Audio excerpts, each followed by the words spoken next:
కళ్యాణ మహోత్సవము తదనంతరము పట్టాభిషేక మహోత్సవము ఏర్పాటు చేసినటువంటి సందర్భాన్ని పురస్కరించుకొని నేను ఈ రోజున మీతో సీతారామ కళ్యాణం గురించి పట్టాభిషేకం గురించి ముచ్చటిస్తాను అని చెప్పాను. పరమేశ్వరుడు అనేకమైనటువంటి అవతారములు స్వీకరించాడు. ఆయన ఏ అవతార స్వీకారం చేసినా దాని ప్రయోజనం ఒక్కటే, ధర్మాన్ని నిలబెట్టడం, ధర్మ వ్యతిరేకులైనటువంటి వారిని అణచడం. ఈ రెండు ప్రయోజనముల కొరకే ఆయన అవతార స్వీకారం చేస్తాడు. అందుకే ఉన్న ఒకే పరమాత్మ అనేకమైనటువంటి అవతారములు స్వీకరించాడు. వేదోద్ధారణ మందరాభరణ పృథ్వీ ధర్మ నిర్మాణ ప్రహ్లాద త్రాణ బలిప్రతారణ నృపాహంకార నిర్వాపన వైదేహీ రమణ ధనంజయ జయ వ్యాపార పారీణ క్షోణీ దివ్యత్కరుణ తమోహరణ తండ్రి వెంకటేశ ప్రభో అంటాడు. ఆ ఒక్క పరమేశ్వరుడే అన్ని అవతారములను స్వీకరించాడు. అవతార అన్న మాటకు అర్థం తారా అంటే పైన ఉండడం, అవతార అంటే కిందకి రావడం.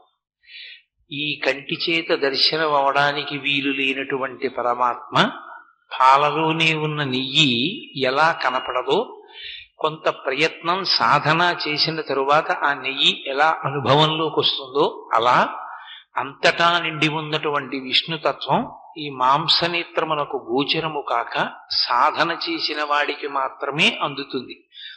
పరమభక్తితో నిలబడి ఆ అంతటా నిండిపోయినటువంటి వాడు అత్యతిష్ట దశాంగుళం అని కీర్తింపబడినటువంటి పరమాత్మ మాంసనేత్రముల చేత దర్శింపబడడానికి యోగ్యమైన రీతిలో కనపడాలని తపస్సు చేసినటువంటి సాధు పురుషుల యొక్క కోరిక తీర్చడానికి ఒకానొక నాడు స్థూలమైనటువంటి శరీరాన్ని పొంది దర్శనమిచ్చాడు. అలా దర్శనమిచ్చినటువంటి స్వరూపములకే అవతారములని పేరు. అటువంటి అవతారములలో నరునికి సంబంధించినంత వరకు ప్రవర్తన నిరూపించినటువంటి మహోత్కృష్టమైనటువంటి అవతారం శ్రీరామావతారం. శ్రీకృష్ణ భగవానుడు ఏది చెప్పాడో అది చెయ్యాలి. శ్రీరామావతారం ఏమి చేసిందో అది చెయ్యాలి.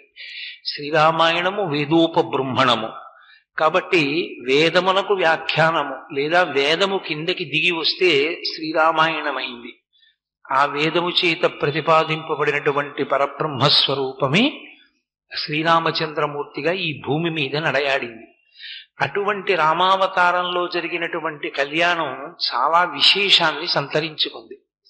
ఈశ్వరుడు పక్కన శక్తి లేకుండా ఎప్పుడూ పూర్ణత్వాన్ని పొందడు. ఆ పక్కన శక్తితో కలిస్తేనే ఆయన అవతారం ఒక పూర్ణత్వాన్ని పొందుతుంది. శంకర భగవత్పాదులు సౌందర్యలహరి చేస్తూ శివశక్త్యాయుక్తో యది భవతి శక్త ప్రభవితుం నచే దేవం దేవో నఖలు కుశల స్పందితుమపి అతస్త్వామారాధ్యాం హరిహర విరించాదిభిరపి ప్రణంతుం స్తోతుం వా కథమకృత పుణ్య ప్రభవతి అంటారు. ఆ పరమేశ్వరుడు శక్తితో కలిసిన నాడు లోక కళ్యాణమును సాధించగలుగుతాడు. రామచంద్రమూర్తి శ్రీరామచంద్రమూర్తి అయ్యాడు సీతా కళ్యాణం చేత. అమ్మవారికి నిత్యానపాయని అని పేరు. ఆమె ఎన్నడూ పరమేశ్వరుణ్ణి విడిచి ఉండదు. అసలు మీకు ఇంకా నేను కొంచెం తాత్వికమైన విషయాన్ని కొద్దిగా ప్రతిపాదన చెయ్యవలసి వస్తే, అమ్మవారు అన్న మాటకు అర్థం భగవంతుని యొక్క శక్తి, ఈశ్వరుని యొక్క శక్తి. ఈశ్వరుడు ఎన్నడూ వేరుగా ఉండరు. నా ఉపన్యాస శక్తి నేను ఎలా వేరుగా ఉండమో, నేను వస్తేనే నాతో నా ఉపన్యాస శక్తి ఎలా వస్తుందో, పాలు పాల తెలుపు లేదా పాలు పాలలోని కమ్మనితనము ఎలా వేరుగా ఉండవో, పరమేశ్వరుడు పరమేశ్వరుని యొక్క శక్తి వేరుగా ఉండవు. అందుకే ఈశ్వరుడు ఈశ్వరుని యొక్క శక్తి కలిసినటువంటిది లోక కళ్యాణమునకు హేతు అవుతుంది. అందుకే పోతన గారు రుక్మిణీ కళ్యాణాన్ని పూర్తి చేస్తూ అనఘ ఆదిలక్ష్మి అయిన రుక్మిణితోడ క్రీడ సల్పుచున్న కృష్ణు చూచి పట్టణంబులోని ప్రజలుల్లసిల్లిరి ప్రీతులగుచు ముక్త భీతులగుచు అంటారు. ఆ రుక్మిణీదేవితో కలిసినటువంటి కృష్ణ పరమాత్మ సింహాసనమునందు కూర్చుని ఉంటే అక్కడ ఉన్నటువంటి ప్రజలందరూ కూడా భయము నుండి విడిపడ్డారు. వాళ్ళు భయమును పోగొట్టుకున్న వారై మనం రక్షింపబడతామనేటటువంటి పరిపూర్ణమైనటువంటి ధృతిని పొందగలిగారు. కాబట్టి అమ్మవారు ఎన్నడూ ఆయన్ని విడిచిపెట్టి ఉండదు. కాబట్టి ఎప్పుడెప్పుడు ఆయన ఏ అవతారం తీసుకున్నా ఆయా అవతారములలో ఆ పేరుకి తగినట్లుగా మళ్ళీ ఆమె కూడా క్రిందకి దిగి వస్తూ ఉంటుంది. అందుకే గోపరాజు గారు శ్రీరమ సీతగాగ నిజసేవక బృందము వీర వైష్ణవాచార జనంబుగాగ విరజానది గౌతమిగాగ వికుంఠమున్నారయ భద్రశైల శిఖరక్రముగాగ వసించు చేతనోద్ధారకుడైన విష్ణుడవు దశరథీ కరుణాపయోనిధి అంటాడు. శ్రీరమ సీతగాగ, ఆ లక్ష్మీదేవియే సీతమ్మ తల్లిగా ఆవిర్భవించింది జగన్మాత. సీతా కళ్యాణ ఘట్టం అత్యంత ఉత్కృష్టమైంది. మనం లోకంలో ఎప్పుడైనా కళ్యాణం గురించి మాట్లాడతాం, కళ్యాణము అంటే అమ్మవారి పేరు మీదుగా ఉంటుంది తప్ప అయ్యవారి పేరు మీదుగా ఉండదు. శివ కళ్యాణం, కృష్ణ కళ్యాణం, రామ కళ్యాణం అలా ఉండదు. సీతా కళ్యాణం, రుక్మిణీ కళ్యాణం, పార్వతీ కళ్యాణం అని అమ్మవారి వైపు నుంచి పిలుస్తాం. దానికి కారణం ఒకటే, జీవుడు బ్రహ్మముతో ఐక్యమును పొందడమే కళ్యాణం. అది నిరంతరము ఎందరో జీవులు అలా పూర్ణత్వాన్ని పొందాలి. కాబట్టి కళ్యాణం ఒక రోజు మాత్రమే జరిగేది కాదు, ఇన్ని రోజులైనా జరుగుతుంటుంది నిత్య కళ్యాణం. వివాహం అలా కాదు. వివాహము అంటే అంటే విశిష్టమైన దానిని పొందుట కొరకు ఆశ్రమమును మారుట. ఏది విశిష్టమైనది? పరమేశ్వరుడు. ఆ భగవంతుని యొక్క స్వరూపాన్ని తెలుసుకుని భక్తితో కూడినటువంటి కర్మాచరణము చేత ప్రీతి పొందినటువంటి పరమాత్మ జ్ఞానమిస్తే ఆ జ్ఞానము చేత అద్వైతానుభూతిని పొందుట కొరకు ఆశ్రమమును మారి బ్రహ్మచర్యాశ్రమమును విడిచిపెట్టి గృహస్థాశ్రమములోకి ప్రవేశించేటటువంటి ప్రయత్నమునకు వివాహమని పేరు. కాబట్టి వివాహము పురుషుడు ధరించేటటువంటి ప్రయత్నం. కాబట్టి అది ఒక్కసారే ఉంటుంది. ధర్మపత్నిని తీసుకుని యజ్ఞాధికారాన్ని పొందుతాడు. ఒకసారి సంతానం కలిగిన తరువాత ఇంకా ఆ ఆశ్రమం పరిపూర్ణత పొందినట్టే. కానీ భార్యతో కలిసి ఉండడం ఎందుకు అంటే యజ్ఞయాగాది క్రతువులను చేసి ఈశ్వరుని యొక్క అనుగ్రహాన్ని పరిపూర్ణంగా పొందడానికి, ఎడంభుజం మీద ఉత్తరీయం వేసుకునేటటువంటి అధికారాన్ని నిలబెట్టుకోవడానికి ధర్మపత్ని సహితుడై గృహస్థాశ్రమమునందు ఉంటాడు. కళ్యాణము అన్న మాట వేరు. కళ్యాణము జీవ బ్రహ్మైక్య సిద్ధి, సీతారామ కళ్యాణము. సీతా కళ్యాణ ఘట్టమునందు ఒక విశేషం. అసలు విశ్వామిత్ర మహర్షి వచ్చింది సీతా కళ్యాణం కోసమే. దానికి కావలసినటువంటి అధ్యవసాయాన్నంతటినీ రామచంద్రమూర్తికి ఒక గురువుగా కట్టబెట్టాడు. నరుడిగా ఉన్నాడు కనుక రాముడు. ఆయనకి కావలసినటువంటి సంస్కారమునంతటినీ ఏర్పాటు చేసి ఇప్పుడు జనక మహారాజు గారి యొక్క మిథిలా నగరంలోకి ప్రవేశించాడు. అక్కడ యజ్ఞం చేస్తున్నాడు జనకుడు. జనకుడు యజ్ఞం చేస్తున్నాడు కాబట్టి అక్కడికి వెళ్ళాడు. వెళ్ళిన తరువాత రామచంద్రమూర్తిని జనకుడు ఒక ప్రశ్న వేశాడు. రామా, ఇక్కడ మనం ఎక్కడుందాం అని అడిగాడు. అడిగితే రాముడు అన్నాడు, గురువుగారు ఇక్కడ నీళ్లు బాగా సమృద్ధిగా లభిస్తాయి, అందుకని ఇక్కడ ఉందాం అన్నాడు. ఒక గురువు ఒక శిష్యుడు పరిణతి అన్న మాటకు అర్థం అది. ఒక గురువు ఎక్కడ ఉండాలి అంటే భోగం ఎక్కడున్నదో అక్కడ కాదు, జల సమృద్ధి ఉండాలి. ఆయన 4 మాటలు స్నానం చేయడానికి, సంధ్యావందనం చేసుకోవడానికి నీళ్లు అత్యంత అవసరం కనుక ఎక్కడ నీటి ప్రవాహం ఉన్నదో అక్కడ ఉందామన్నాడు రాముడు. చాలా సంతోషించాడు విశ్వామిత్రుడు. ఇద్దరూ కలిసి మరునాటి ఉదయం జనక మహారాజు గారి యొక్క అంతఃపురానికి వెళ్ళాలి. జనకుడు వచ్చి స్వాగతం పలికాడు. బయలుదేరారు, అంతఃపురానికి వెళ్ళారు. అంతఃపురానికి వెళ్ళిన తర్వాత విశ్వామిత్రుని యొక్క హృదయము వేరు. సీతారామ కళ్యాణం జరిపించాలి. రాముడు శ్రీరాముడు కావాలి అంటే సీతాసహితుడు కావాలి. సీతాసహితుడైతే తప్ప రామాయణం ముందుకు వెళ్ళదు. సీతాసహితుడైతే తప్ప రామకార్యము సాధింపబడదు. అసలు శ్రీరామాయణంలో పెద్ద విచిత్రం ఏమిటంటే రామాయణం ఎప్పుడెప్పుడు ఎక్కడెక్కడ ఆగిపోతుందో అక్కడక్కడ రామాయణాన్ని ముందుకు తీసుకెళ్లేటటువంటిది ఆడవాళ్లే తీసుకెడుతుంటారు. ఆ స్త్రీ ప్రవేశం లేకపోతే రామాయణం ఆగిపోతుంది. అందుకే మీరు కొంచెం జాగ్రత్తగా పరిశీలనం చెయ్యండి. శ్రీరామాయణం నిజానికి సీతా కళ్యాణ ఘట్టంతో అయిపోయింది. వాళ్ళు సంతోషంగా ఇంటికి వచ్చేశారు, అంతఃపురంలో ఆనందంగా ఉంటున్నారు. మందర ప్రవేశించింది. కైకమ్మకి అనేకమైనటువంటి చెప్పకూడని మాటలు చెప్పింది. ప్రభావితురాలైన కైకమ్మ 2 వరాలు అడిగింది. రామాయణం ముందుకెళ్ళింది. ముందుకెళ్లిన రామాయణం 14 సంవత్సరాల అరణ్యవాసం నడిచిపోతోంది. ఏమౌనో శూర్పణఖ ప్రవేశించింది. ప్రవేశించి రావణాసురుడి దగ్గరికి వెళ్లి చెప్పకూడని మాటలు చెప్పింది. సీతాపహరణం జరిగింది. కథ మళ్లీ ముందుకెళ్ళింది. ఏం జరుగునో, సీతాపహరణం జరిగిన తరువాత సీతమ్మ తల్లి ఒక స్థితిలో నేను శరీరం విడిచిపెట్టేస్తానంది. త్రిజట తన స్వప్నాన్ని చెప్పింది. మళ్లీ రామాయణం ముందుకెళ్ళింది. ఇంకా కొంత ముందుకెళ్ళిన తర్వాత ఒకానొక సందర్భంలో యుద్ధకాండలో రామచంద్రమూర్తి స్పృహ తప్పి యుద్ధభూమిలో పడిపోయి ఉంటే రాముడు మరణించాడని పైనుంచి పుష్పక విమానంలో తీసుకొచ్చి చూపించి నమ్మబలికారు. సీతమ్మ తల్లి భర్త శరీరం విడిచిపెట్టాడనుకుని ప్రాణం విడిచిపెట్టవలసినంత స్థితికి వెళ్ళిపోయింది. అప్పుడు సరమ నిజం చెప్పింది. విధవ అయినటువంటి స్త్రీని పుష్పక విమానం వహించదు, కాబట్టి నీ భర్త బతికున్నాడని చెప్పింది. రామాయణం ముందుకెళ్ళింది. రామాయణం ఎక్కడ ఆగిపోతుందని అనుకుంటామో అక్కడ ఒక స్త్రీ ప్రవేశిస్తుంది. ఆ స్త్రీ ప్రవేశించిన కారణం చేత రామాయణం ముందుకెడుతుంటుంది. రామాయణంలో అదొక విచిత్రం. కాబట్టి సీతారామ కళ్యాణ ఘట్టం కనుక ఆ విశ్వామిత్ర మహర్షి దగ్గరికి వెళ్ళారు. రామలక్ష్మణ సహితుడైనటువంటి విశ్వామిత్రుడు. ఎందుకని? రాముణ్ణి శ్రీరాముణ్ణి చెయ్యాలి కనుక, సీతాసహితుణ్ణి చెయ్యాలి కనుక. వెళ్ళినవాడు చాలా గుంభనంగా మాట్లాడతాడు, ఎక్కడ బయటపడడం. రామా, నిన్ను ఇక్కడికి ఎందుకు తీసుకొచ్చానో తెలుసా? సీతా కళ్యాణం కోసమే తీసుకొచ్చా. నీకు ఈ అమ్మాయినిచ్చి వివాహం చేద్దాం అనుకుంటున్నాను. అన్ని విధాలా యోగ్యురాలు, నేను గురువుని, కాబట్టి నేను చెప్తున్నాను అనడు.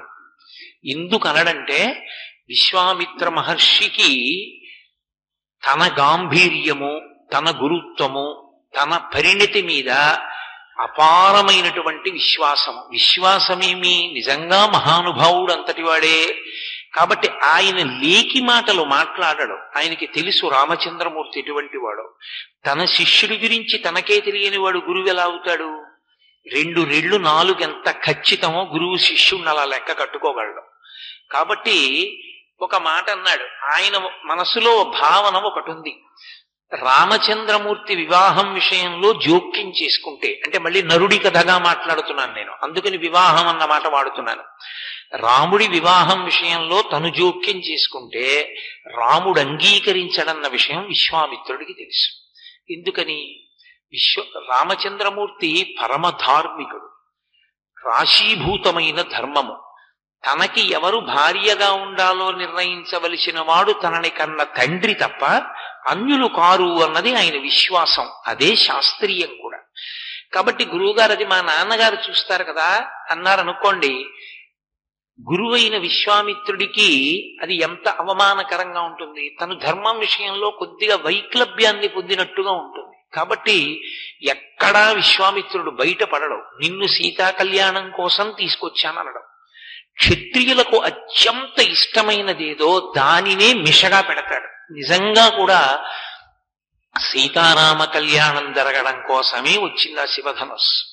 శివుడు ఏదో అమాయకుడై ఏదో ప్రయోజనం లేకుండా, అర్థం లేకుండా తన ధనస్సు పట్టుకెళ్ళి మీ ఇంట్లో పెట్టుకోండని కాకతాళీయంగా ఇవ్వలేదు. పరమశివుడంటేనే సమస్తమిరిగినవాడు. ఈశాన సర్వ విద్యానాం ఈశ్వర సర్వభూతానాం బ్రహ్మాధిపతి బ్రహ్మణోధిపతి బ్రహ్మా శివో మే అస్తు సదాశివోం. సదాశివ అన్న బిరుద ఆయనకే ఉంది. సదా విష్ణు సదా బ్రహ్మ లేదు. సదాశివోం. ఆయన ఎప్పుడూ మంగళప్రదుడు, ఎప్పుడూ కళ్యాణకారకుడు. కాబట్టి ఆయనకి తెలుసు జరగబోయే కథ.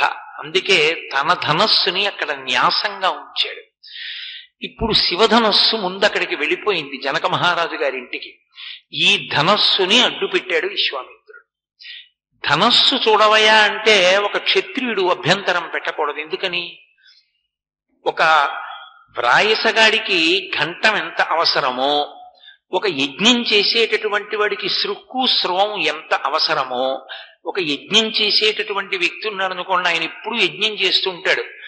ఆయన్ని మీరు సృక్కులు స్రువాలు కొన్ని అక్కడ పెట్టి ఎంత బాగున్నాయో ఎంత బాగా చేశారో అన్నారనుకోండి, ఆయన వచ్చి దాన్ని పట్టుకుని చూడకుండా ఉండలేడు.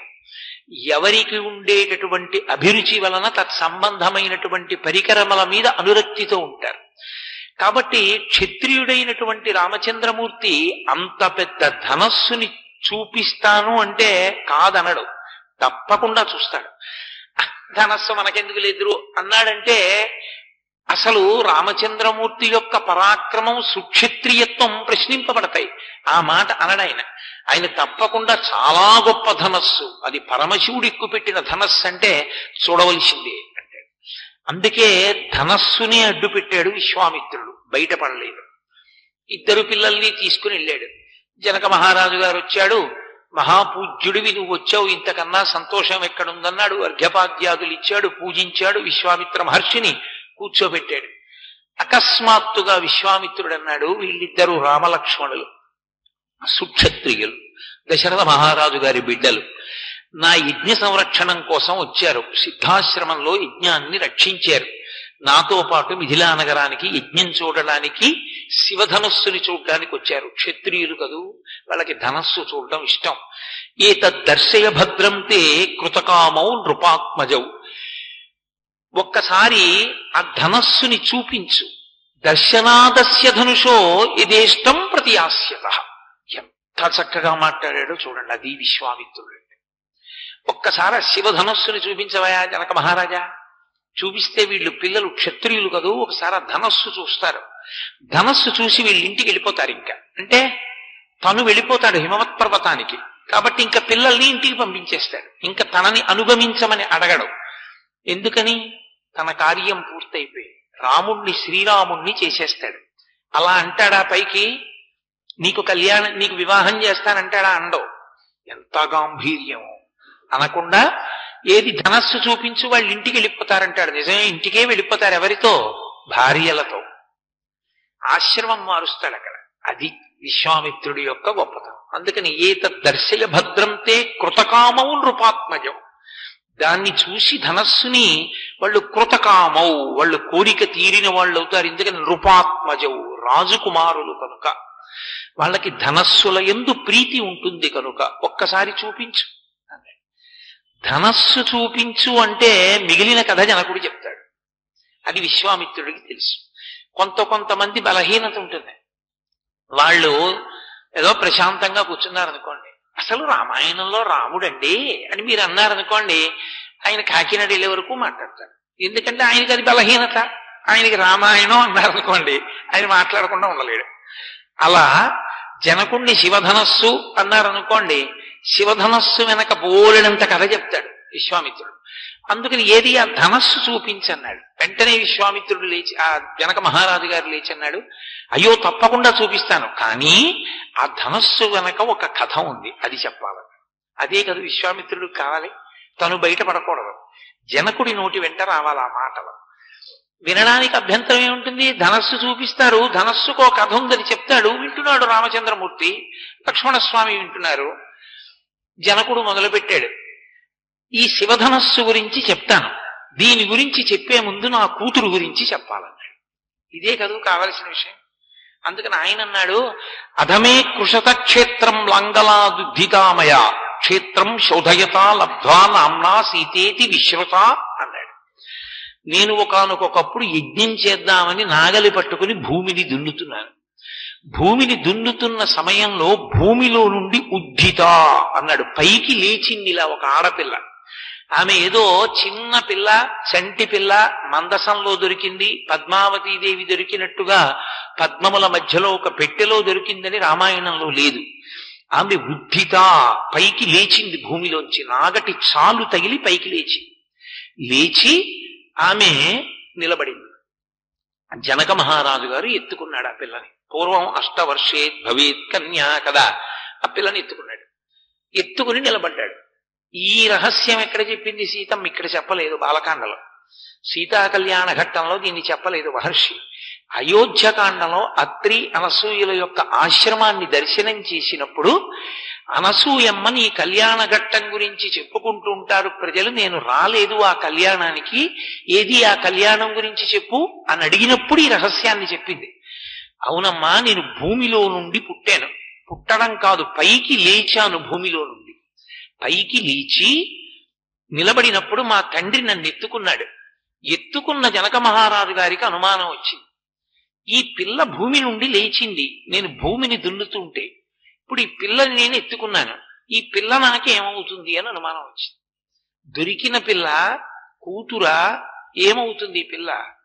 ఈమె మనుష్యకాంత కాదు. మనుష్యకాంత అయితే ఒక లక్షణం ఉంటుంది.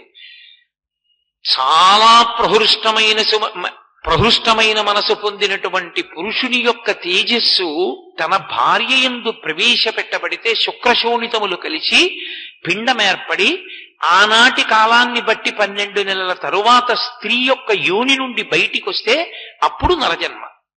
కానీ ఆమె అలా రాలేదు. స్త్రీ పురుష సంపర్క సంబంధం లేదు. భూమి నుండి పైకి లేచింది కాబట్టి ఆమె నరకాంత కాదు, తెలిసిపోతాం.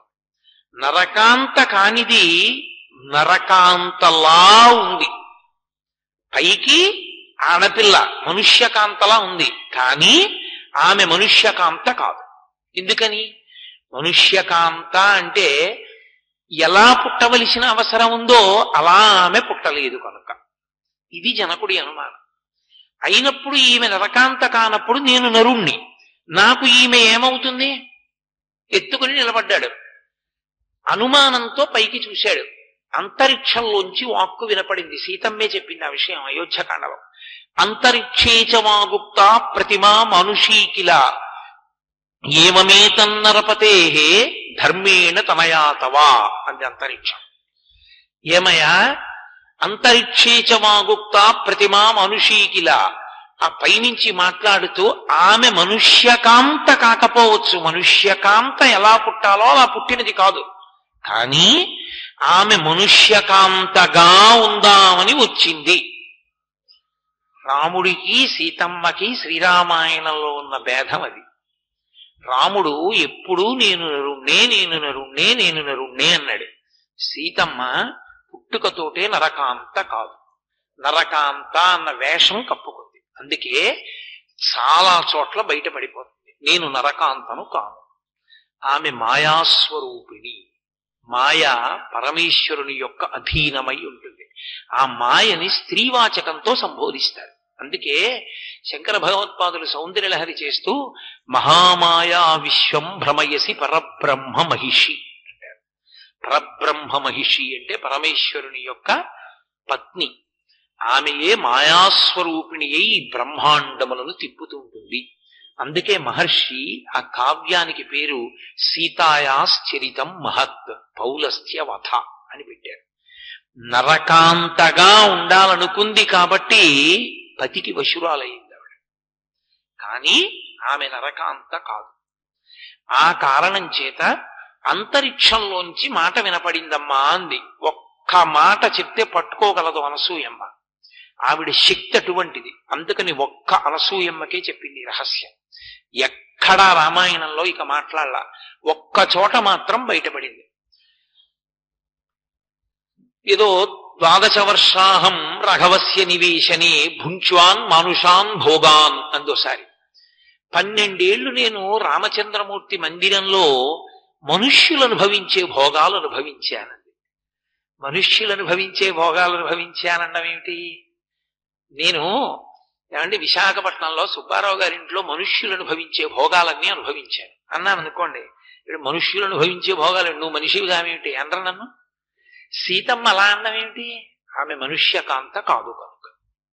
అందుకు ఆవిడ అలా అందొక చోట సుందరకాండలో.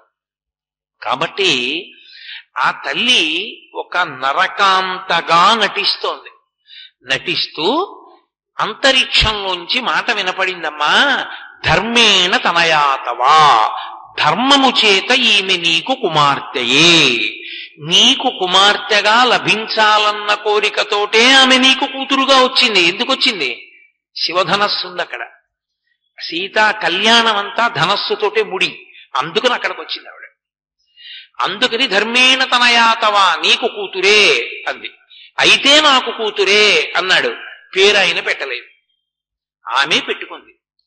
పైకి వస్తున్నప్పుడే భూమిలోంచి సీత అని పేరు పెట్టుకుని వచ్చింది. అందుకని సీత అన్న నామకరణము జనక మహారాజు గారు చేశారని రామాయణంలో లేదు. నామ్నా సీతేతి విశ్రుత అన్నాడు ఆయన. బయటికి వచ్చిన పిల్ల సీత అని పేరు పెట్టుకుని పిలవబడింది. జనకుణ్ణి అనుగ్రహించింది కనుక జానకి. అమ్మవారి తత్వంలో ఒక పెద్ద విశేషం ఉంటుంది.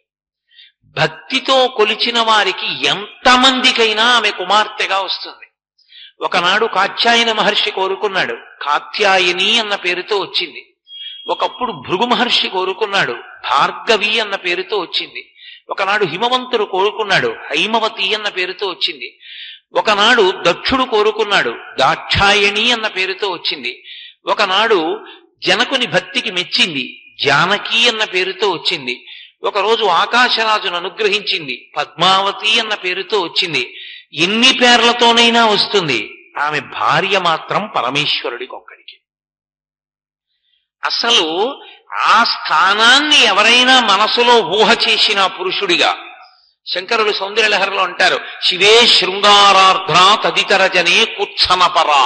ఆమె కళ్ళెర్రబడి చూస్తుంది. ఏమిరా నువ్వు పురుషుడివా అని. అమ్మా నేను నీ కొడుకునమ్మా అని నిలబడాలి. అందుకే ఆమె ఒక్క పరమేశ్వరునికి ఇల్లాలు. ఆమె శివకామ సుందరి, మనకి అఖిలాండేశ్వరి, అందరికీ తల్లి. ఆమె సమస్త జగత్తుకు జనని. అక్కడొచ్చింది రావణుడి యొక్క దోషం, అందుకొచ్చింది ఆవిడ. ఆ పాపం మూట కట్టించి చంపడానికి వచ్చింది. అందుకే మహర్షి సీతాయాశ్చరితం మహత్ అన్నారు. కాబట్టి నేను బాలకాండలో ఇది లేదు, అయోధ్యకాండలోంచి కలుపుకొచ్చాను. కాబట్టి ఒకనాడు అంతరిక్షం ధర్మము చేత ఆమె నీ కుమార్తెయే అన్న కారణం చేత నేను ఆమెని నా ఇంటికి తీసుకొచ్చాను. ఆ పిల్ల పెరిగి పెద్దదవుతోంది. నేను ఆమెని వీర్యశుల్కగా ప్రకటించాను అన్నాడు. ఎందుకు అలా ప్రకటించడం? వీర్యశుల్క అంటే పరాక్రమవంతునికి ఇస్తానన్నాం. పరాక్రమం ఉన్నవాడని గుర్తేమిటి? ఎవరు శివధనస్సు ఎక్కువ పెడితే వాళ్ళకి ఇస్తానన్నాడు. ఎందుకు ఆ మాట అన్నం జనకుడు? యోగ్యుడైన వాడెవరో నిర్ణయించి కన్యాదానం చేయలేడా? జనకుడు అమాయకుడా? కాదు. ఆయనకు ఒక విషయం తెలుసు, ఈ పిల్ల నరకాంత కాదు. ఈమె నరకాంతగా వచ్చింది.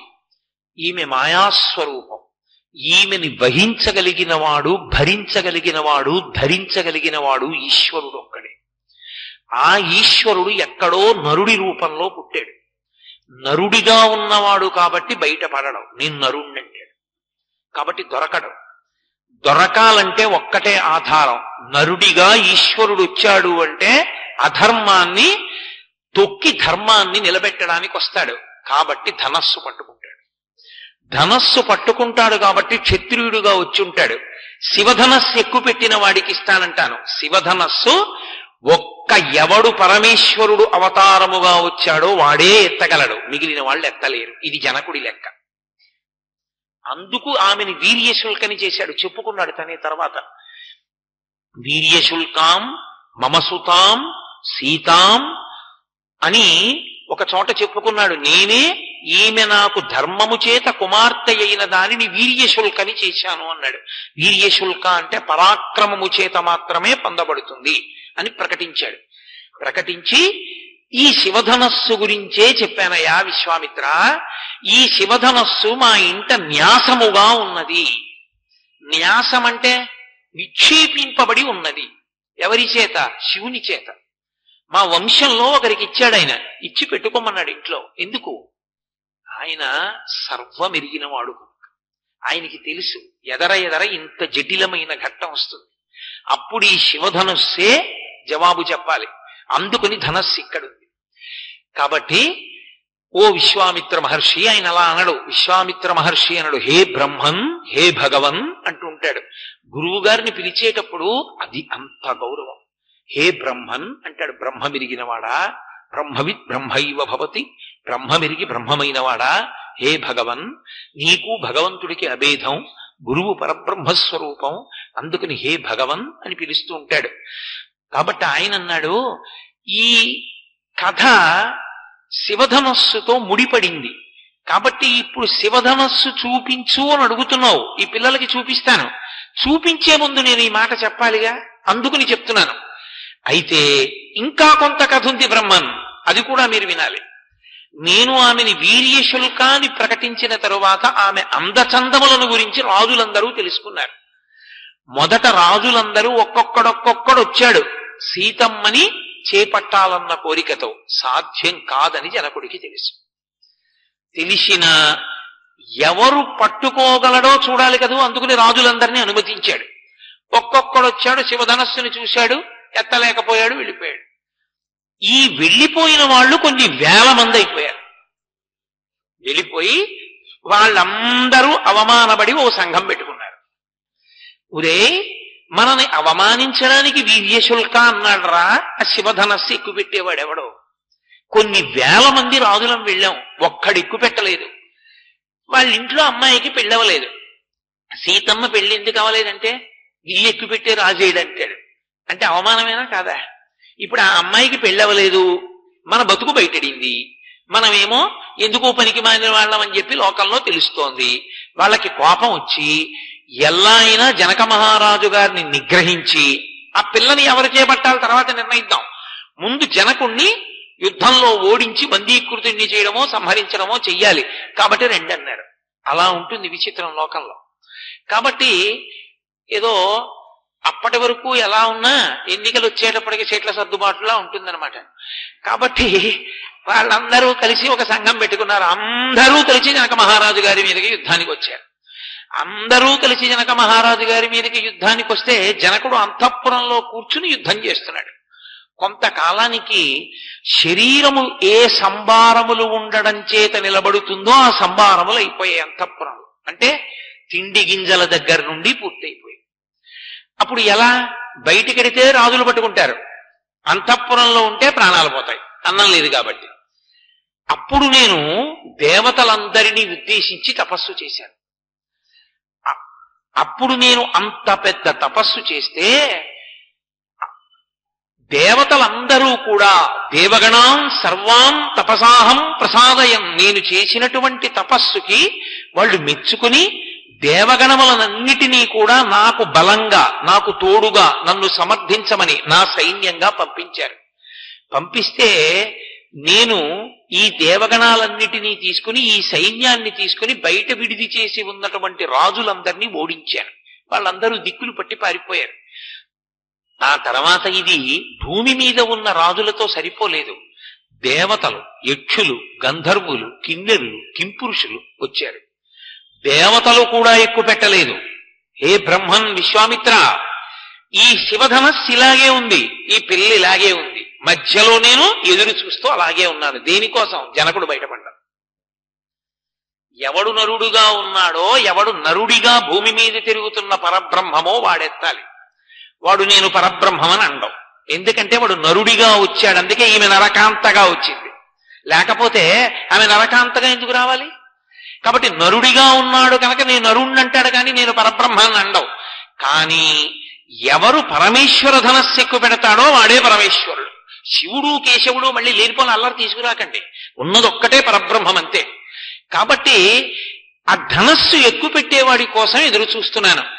మంచిదే, ధనస్సు చూపించమని అడుగుతున్నారు మీరు, పిలిపిస్తాను, వచ్చేస్తుంది. ఎంతసేపు సైనికులు పట్టుకొచ్చేస్తారు ధనస్సుని. ఈ పిల్లాడు ఒకవేళ యద్యస్య ధనుజో రామ కుర్యాదారోపణం మునేహే సుతాం అయోనిజాం సీతాం దద్యాం దశరథేరహం, ఎంత గొప్పగా చెప్పాడో చూడండి. ఒకవేళ నేను ఆ ధనస్సు తీసుకొచ్చిన తర్వాత పెట్టి మూత తీయండి చూస్తానంటాడుగా, పెట్టి మూత తీస్తాను. క్షత్రియుడు కదూ, సంతోషంగా ఉంటుంది. ఇలా చూసి వెళ్ళిపోతాడేంటి? ఓసారి ముట్టుకోనా అంటాడు, ముట్టుకున్నాక పట్టుకోనా అంటాడు, పట్టుకున్నాక ఎత్తనా అంటాడు, ఎత్తాక వింటినా అది విప్పి కట్టనా అంటాడు, కట్టాక సంధించనా అంటాడు. అంత ఓటి చేస్తే ఎంత ఎత్తి పొడిచాడు. యద్యస్య ధనుషో రామ కుర్యాత్ ఆరోపణం మునేహే సుతాం అయోనిజాం సీతాం, అది ఆయన సంతోషం. నా కూతురు అయోనిజాం, నా కూతురని నా భార్యకి నాకు పుట్టింది అనుకుంటున్నావేమో. అయోనిజాం, అయోనిజ, సీతాం, తన పేరు తాను పెట్టుకున్న పిల్ల. సీతాం దద్యాం దశరథేరహం, నేనిస్తా ఆ పిల్ల. అదేమిటయా మన అంత స్వతంత్రాల్ని నువ్వివ్వడం ఏమిటి అంటే, నన్ను తండ్రిగా వరించింది కాబట్టి కన్యాదానం నేనే చేస్తాను. నా జన్మ సౌభాగ్యం కదూ, శ్రీ మహాలక్ష్మి నా ఇంట పుట్టింది. అందుకే సీతా కళ్యాణ ఘట్టానికి ఉన్న గొప్పతనం ఏమిటంటే, సీతా కళ్యాణ ఘట్టంలో వాల్మీకి మహర్షి ఇచ్చినటువంటి శ్లోకాన్ని ఎవరు చదువుతారో ఆ శ్లోకంలో ఉన్నటువంటి తాత్పర్యమే మంత్రంగా మారుతుంది పెళ్లిలో. అందుకే సీతా కళ్యాణ ఘట్టం చేసేటప్పుడు లోకంలో ఒక ఆచారం కూడా ఉంది. రామాయణంలో ఉన్నటువంటి శ్లోకాన్ని చెప్పిస్తుంటారు, ఇయం సీత మమ సుత అని. ఎందుకంటే అలా చెప్పి అలా చూసిన వాళ్ళకి 2 ప్రయోజనాలు నెరవేరుతాయి. పెళ్లి కాని ఆడపిల్ల ఉంటే కన్యాదానం చేస్తారు తొందరలో, రామచంద్రమూర్తి లాంటి వరుడు వస్తాడు. 2, మా ఇంట్లో ఆడపిల్లలకి పెళ్లిళ్ళు అయిపోయింది కదండి అంటే రామచంద్రమూర్తిని నువ్వు పొందుతావు. అంటే జీవ బ్రహ్మైక్య సిద్ధి కళ్యాణం, పరమేశ్వరుణ్ణి చేరుతావు. అందుకే సీతారామ కళ్యాణం లోకంలో అంత ప్రఖ్యాతి వహించడానికి కారణం అదే. కనుక అసలు యథార్థంగా చెప్పాలంటే శ్రీరామ నవమి నాడు మకుటధారణ సర్గ చదవమనుంది శాస్త్రంలో. శ్రీరామ నవమి నాడు తెల్లవారుజామున లేచి పూర్ణోపవాసం, ఆ రోజున అన్నం తినకూడదు. దేవాలయాల ముందు నిలబడి భజన చేసి ఆ రోజు మధ్యాహ్నం అందరూ కలిసి సీతారామచంద్ర ప్రభువు యొక్క పూజ చేసి సాయంకాలం దేవాలయంలో కాస్త సంస్కృత భాషా పరిచయం ఉన్నటువంటి వ్యక్తి శ్రీరామాయణంలోంచి మకుటధారణ సర్గ చదువుతారంటే రామచంద్రమూర్తికి కిరీటం పెట్టిన ఘట్టం ఉంది, ఆ ఘట్టాన్ని చదువుతారు. అది అసలు ఆ మకుటధారణ సర్గ చదువుతారు. అది 1కి 10 మాటలు నిరూపింపబడింది. ఈ మధ్య కాలంలోనే ఒక 4-5 నెలల క్రితం కూడా నేను ఒక సందర్భం చూశాను. చాలా పెద్ద కష్టంలోకి వెళ్ళిపోయిన వ్యక్తి మకుటధారణ సర్గ పారాయణ చేసిన 3 రోజుల్లో బయటకు వచ్చేసాడంటే కష్టం నుంచి బయటపడిపోయాడు. మకుటధారణ సర్గ అంత గొప్పది. అందుకే మిగిలిన పట్టాభిషేకాలకంత విశేషంగా చేయరు. గోవింద పట్టాభిషేకం ఉంది కానీ ఎప్పుడో తప్ప జరగదు. ఒక్క రామ పట్టాభిషేకం చేస్తారు. కారణం ఏమిటో తెలుసా?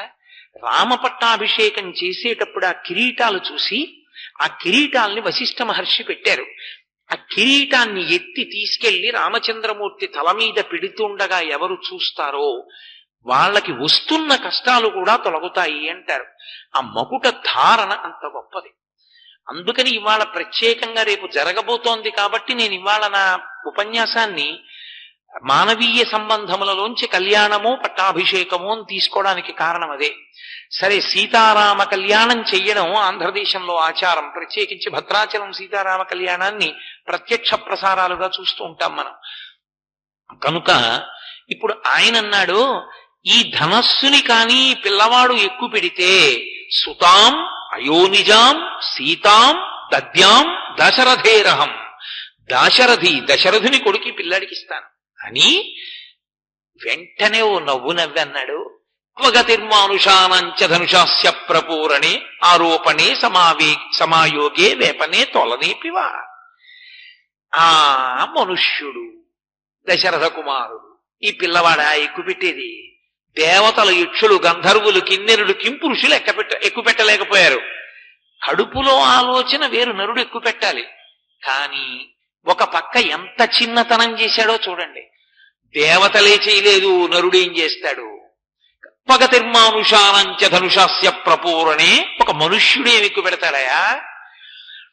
ఆరోపణే సమాయోగే వేపనే తొలనేపివా. అదేం ఆ శివధనస్సుని ఎక్కువ పెట్టడం అంటే ఏం మాటలేమిటి? దాన్ని పట్టుకుని ఎత్తి నించోపెట్టాలి. నించోపెట్టి దాన్ని అలాగే పట్టుకుని వంగాలి. వంగి కింద కట్టినటువంటి తాడు విప్పాలి. విప్పి ఆ పైకి వెయ్యాలి. వేసి ముడి వెయ్యాలి. ముడి వేసి ఆ వింటినారిని ఆకర్ణాంతం లాగాలి టంకారానికి. అలా చేయగలడా? అంత శివధనస్సునెత్తి పట్టగలడా? పగతిర్మానుషానంచ ధనుషాస్య ప్రపూరణే ఆరోపణే సమాయోగే వేపనే తొలనే. ఎంత ఎత్తి పొడిచాడు! త్రికాల వీధి అన్నీ తెలుసున్నవాడు. ఆయన ముందే చెప్పాడు, అహం విద్మి మహాత్మానం రామం సత్యపరాక్రమం వశిష్ఠోపి మహాతేజ ఏచే మే తపసి స్థితాః అన్నాడు. నాకు తెలుసు రాముడెవరో అన్నాడు విశ్వామిత్రుడు. ఆయనకి తెలుసు. బయటపడ్డాడనుకోండి, నీ మోహం నీకేం తెలుసు, ఇతను ఎత్తగలడం అన్నాడు అనుకోండి. గురువుగారు ఎత్తితే పిల్లనిస్తానంటున్నారు, మనకెందుకండి, మా నాన్నగారు కూడా వచ్చాక చూద్దాం అంటే. అందుకని గురువుగా తన గాంభీర్యం కాబట్టి అలాగే కూర్చున్నాడు. కూర్చుని మంచిది, ఏది ఆ ధనస్సు చూపించు, ఏమీ అనలేదు, ఒక్క మాట మాట్లాడలేదు. రాముడి వంక చూసి ఓ దొంగ నవ్వు నవ్వడం, రామ ఇంకా కళ్యాణం అయిపోయే సందర్భం వచ్చేసింది, ఈ ఒక్క మాట విశ్వామిత్రుడు మాట్లాడలేదు. వెంటనే 5,000 మంది బలిష్టమైనటువంటి వారు, బాగా పొడగరులైనటువంటి వారిని సైనికుల్ని పిలిచాడు. 5,000 మంది సైనికులు మంజూషని తోసుకొచ్చారు.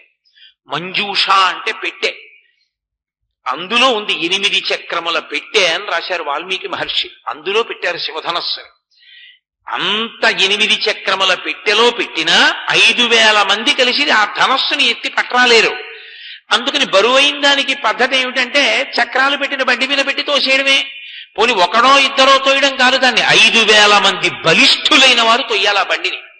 అంటే ఎంత బరువైనటువంటి ధనస్సో, ఎంత దివ్యమైన ధనస్సో చూడండి.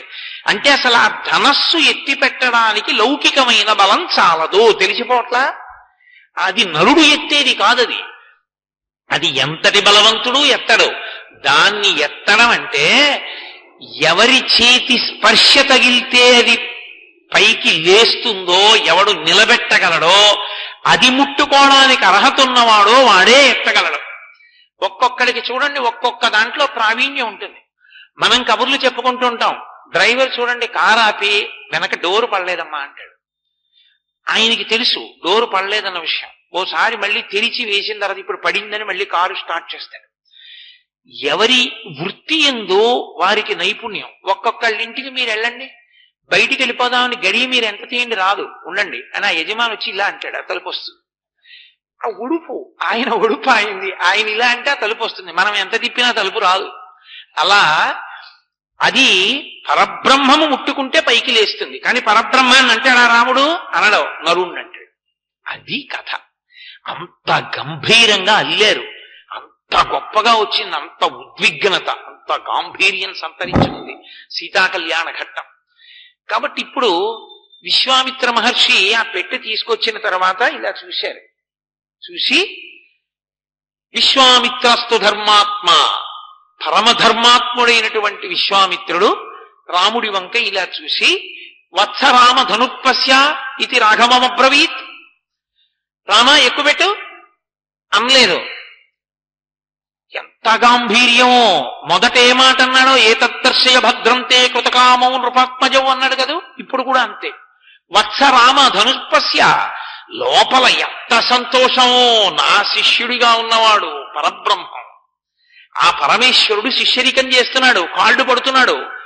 నన్ను పక్కన నించుని కింకరౌ సముపస్థితవు అంటున్నాడు నరుడిగా ఉండి. నా ఆజ్ఞ మేరకి కదులుతాడు ఇప్పుడు అని. వత్స, ఎంత ప్రేమో తన శిష్యుడి మీద గురువుకి. రామ ధనుపశ్య, చూడ ధనస్సోసారి. ఇది రాఘవమబ్రవీత్, అంతే అన్నాడు. అంతే. ఎక్కుపెట్టు, దాన్ని వింటినారి కట్టు, ఏదో లాగు, ఏమీ అనలేదు. అడిగింది ఎవరిని? రాముడిని అడిగాడు. రాముడు వెళ్ళి ఆ పెట్టె మూత తీశాడు. ఆయనెంత చమత్కారం! ఆయన ఎక్కడ బయటపడ్డాడు. పెట్టి మూత తీసి ఆయన ఇలా చూశాడు. చూసి విశ్వామిత్రుడి వంక తిరిగి, హే బ్రహ్మన్, నేను ఈ ధనస్సు వంక చూశాను. ఒక్కసారి ఈ ధనస్సుని ముట్టుకోవాలని అనుకుంటున్నాను, మీరు అనుమతిస్తారా? ముట్టుకోనా అని అడిగాడు. అడిగితే ఆయన ఏమీ అనలేదు. ఎక్కుపెట్టు అని నోటితో ఏమీ అనలేదు. బాఢం అన్నాడు. బాఢం ఇత్యేవ రాజన్ ముని, ఇద్దరూ కూడా ఒకేసారి బాఢం అంటే అనుమతించాను అన్నాడంతే. అంటే గురువు గారి యొక్క అంగీకారం ఉంటే తప్ప ఆయన ముట్టుకోడు. గురువు గారి అనుమతి అంటే విశ్వామిత్రుడి నోటి వెంట ఎక్కుపెట్టు అన్నాడు అనుకోండి బ్రహ్మర్షి, ఆయన నోటి మాట ఉత్తినైపోతుందా? అయిపోతుందంతే. ఆ ధనస్సు లేవలసిందే. బ్రహ్మర్షి నోటి వాక్కు, ఆయన మాటే అస్త్రం. అంతటి తపోధనుడు. గురువుగారు ధనస్సు ఎక్కువ పెడదాం అనుకుంటున్నారంటే ఏరా పిల్ల మీద కాంక్ష పుట్టిందా? మీ నాన్నని అడగక్కర్లేదా అనొచ్చు విశ్వామిత్రుడు. క్షత్రియుడు ఎంత మాట్లాడాలో అంతే మాట్లాడాడు. కాబట్టి ఆయన అన్నాడు, హే బ్రహ్మన్, గురువుగారు ఒక్కసారి ఈ ధనస్సు ముట్టుకుందాం అనుకుంటున్నాను, ఆ తర్వాత అవకాశం ఉంటే దాన్ని ఎక్కువ పెడతాను. వెంటనే ఆయన అన్నాడు బాఢం, అలాగే అనుమతిస్తున్నాను. అటు జనక మహారాజు అన్నాడు, ఇటు విశ్వామిత్రుడు అన్నాడు. అన్నాడంతే ఆయనకి జనక మహారాజు ఉద్దేశ్యం ఏంటంటే ఏదో ఇలా అంటాడు, ఎంతమందిని చూడలేదు, అలవాటు పడిపోయింది, ఓసారి ఇలా అమ్మో అని వచ్చేస్తాడు, అంతేగా పెట్టి మూతట్టేస్తారు, వెనక్కి వెళ్ళిపోతాడు అనుకుంటున్నాడు. అందరూ 5,000 మంది ఓ పక్కకి వెళ్ళి అలా నించున్నారు. ఇంకా సభాసదులందరూ చూస్తున్నారు.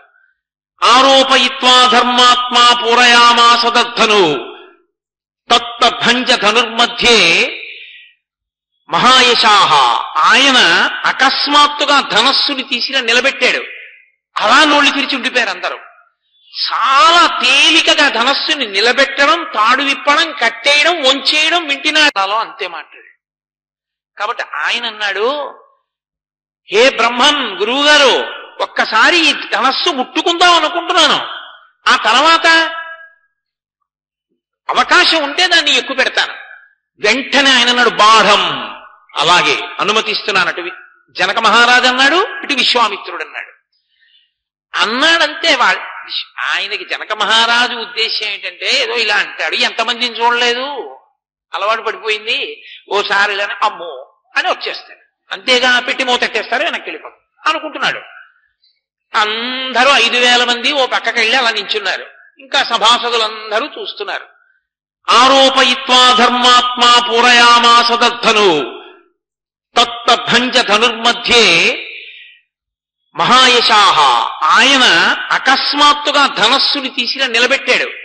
అలా నోళ్లు తెరిచి ఉండిపోయారు అందరూ.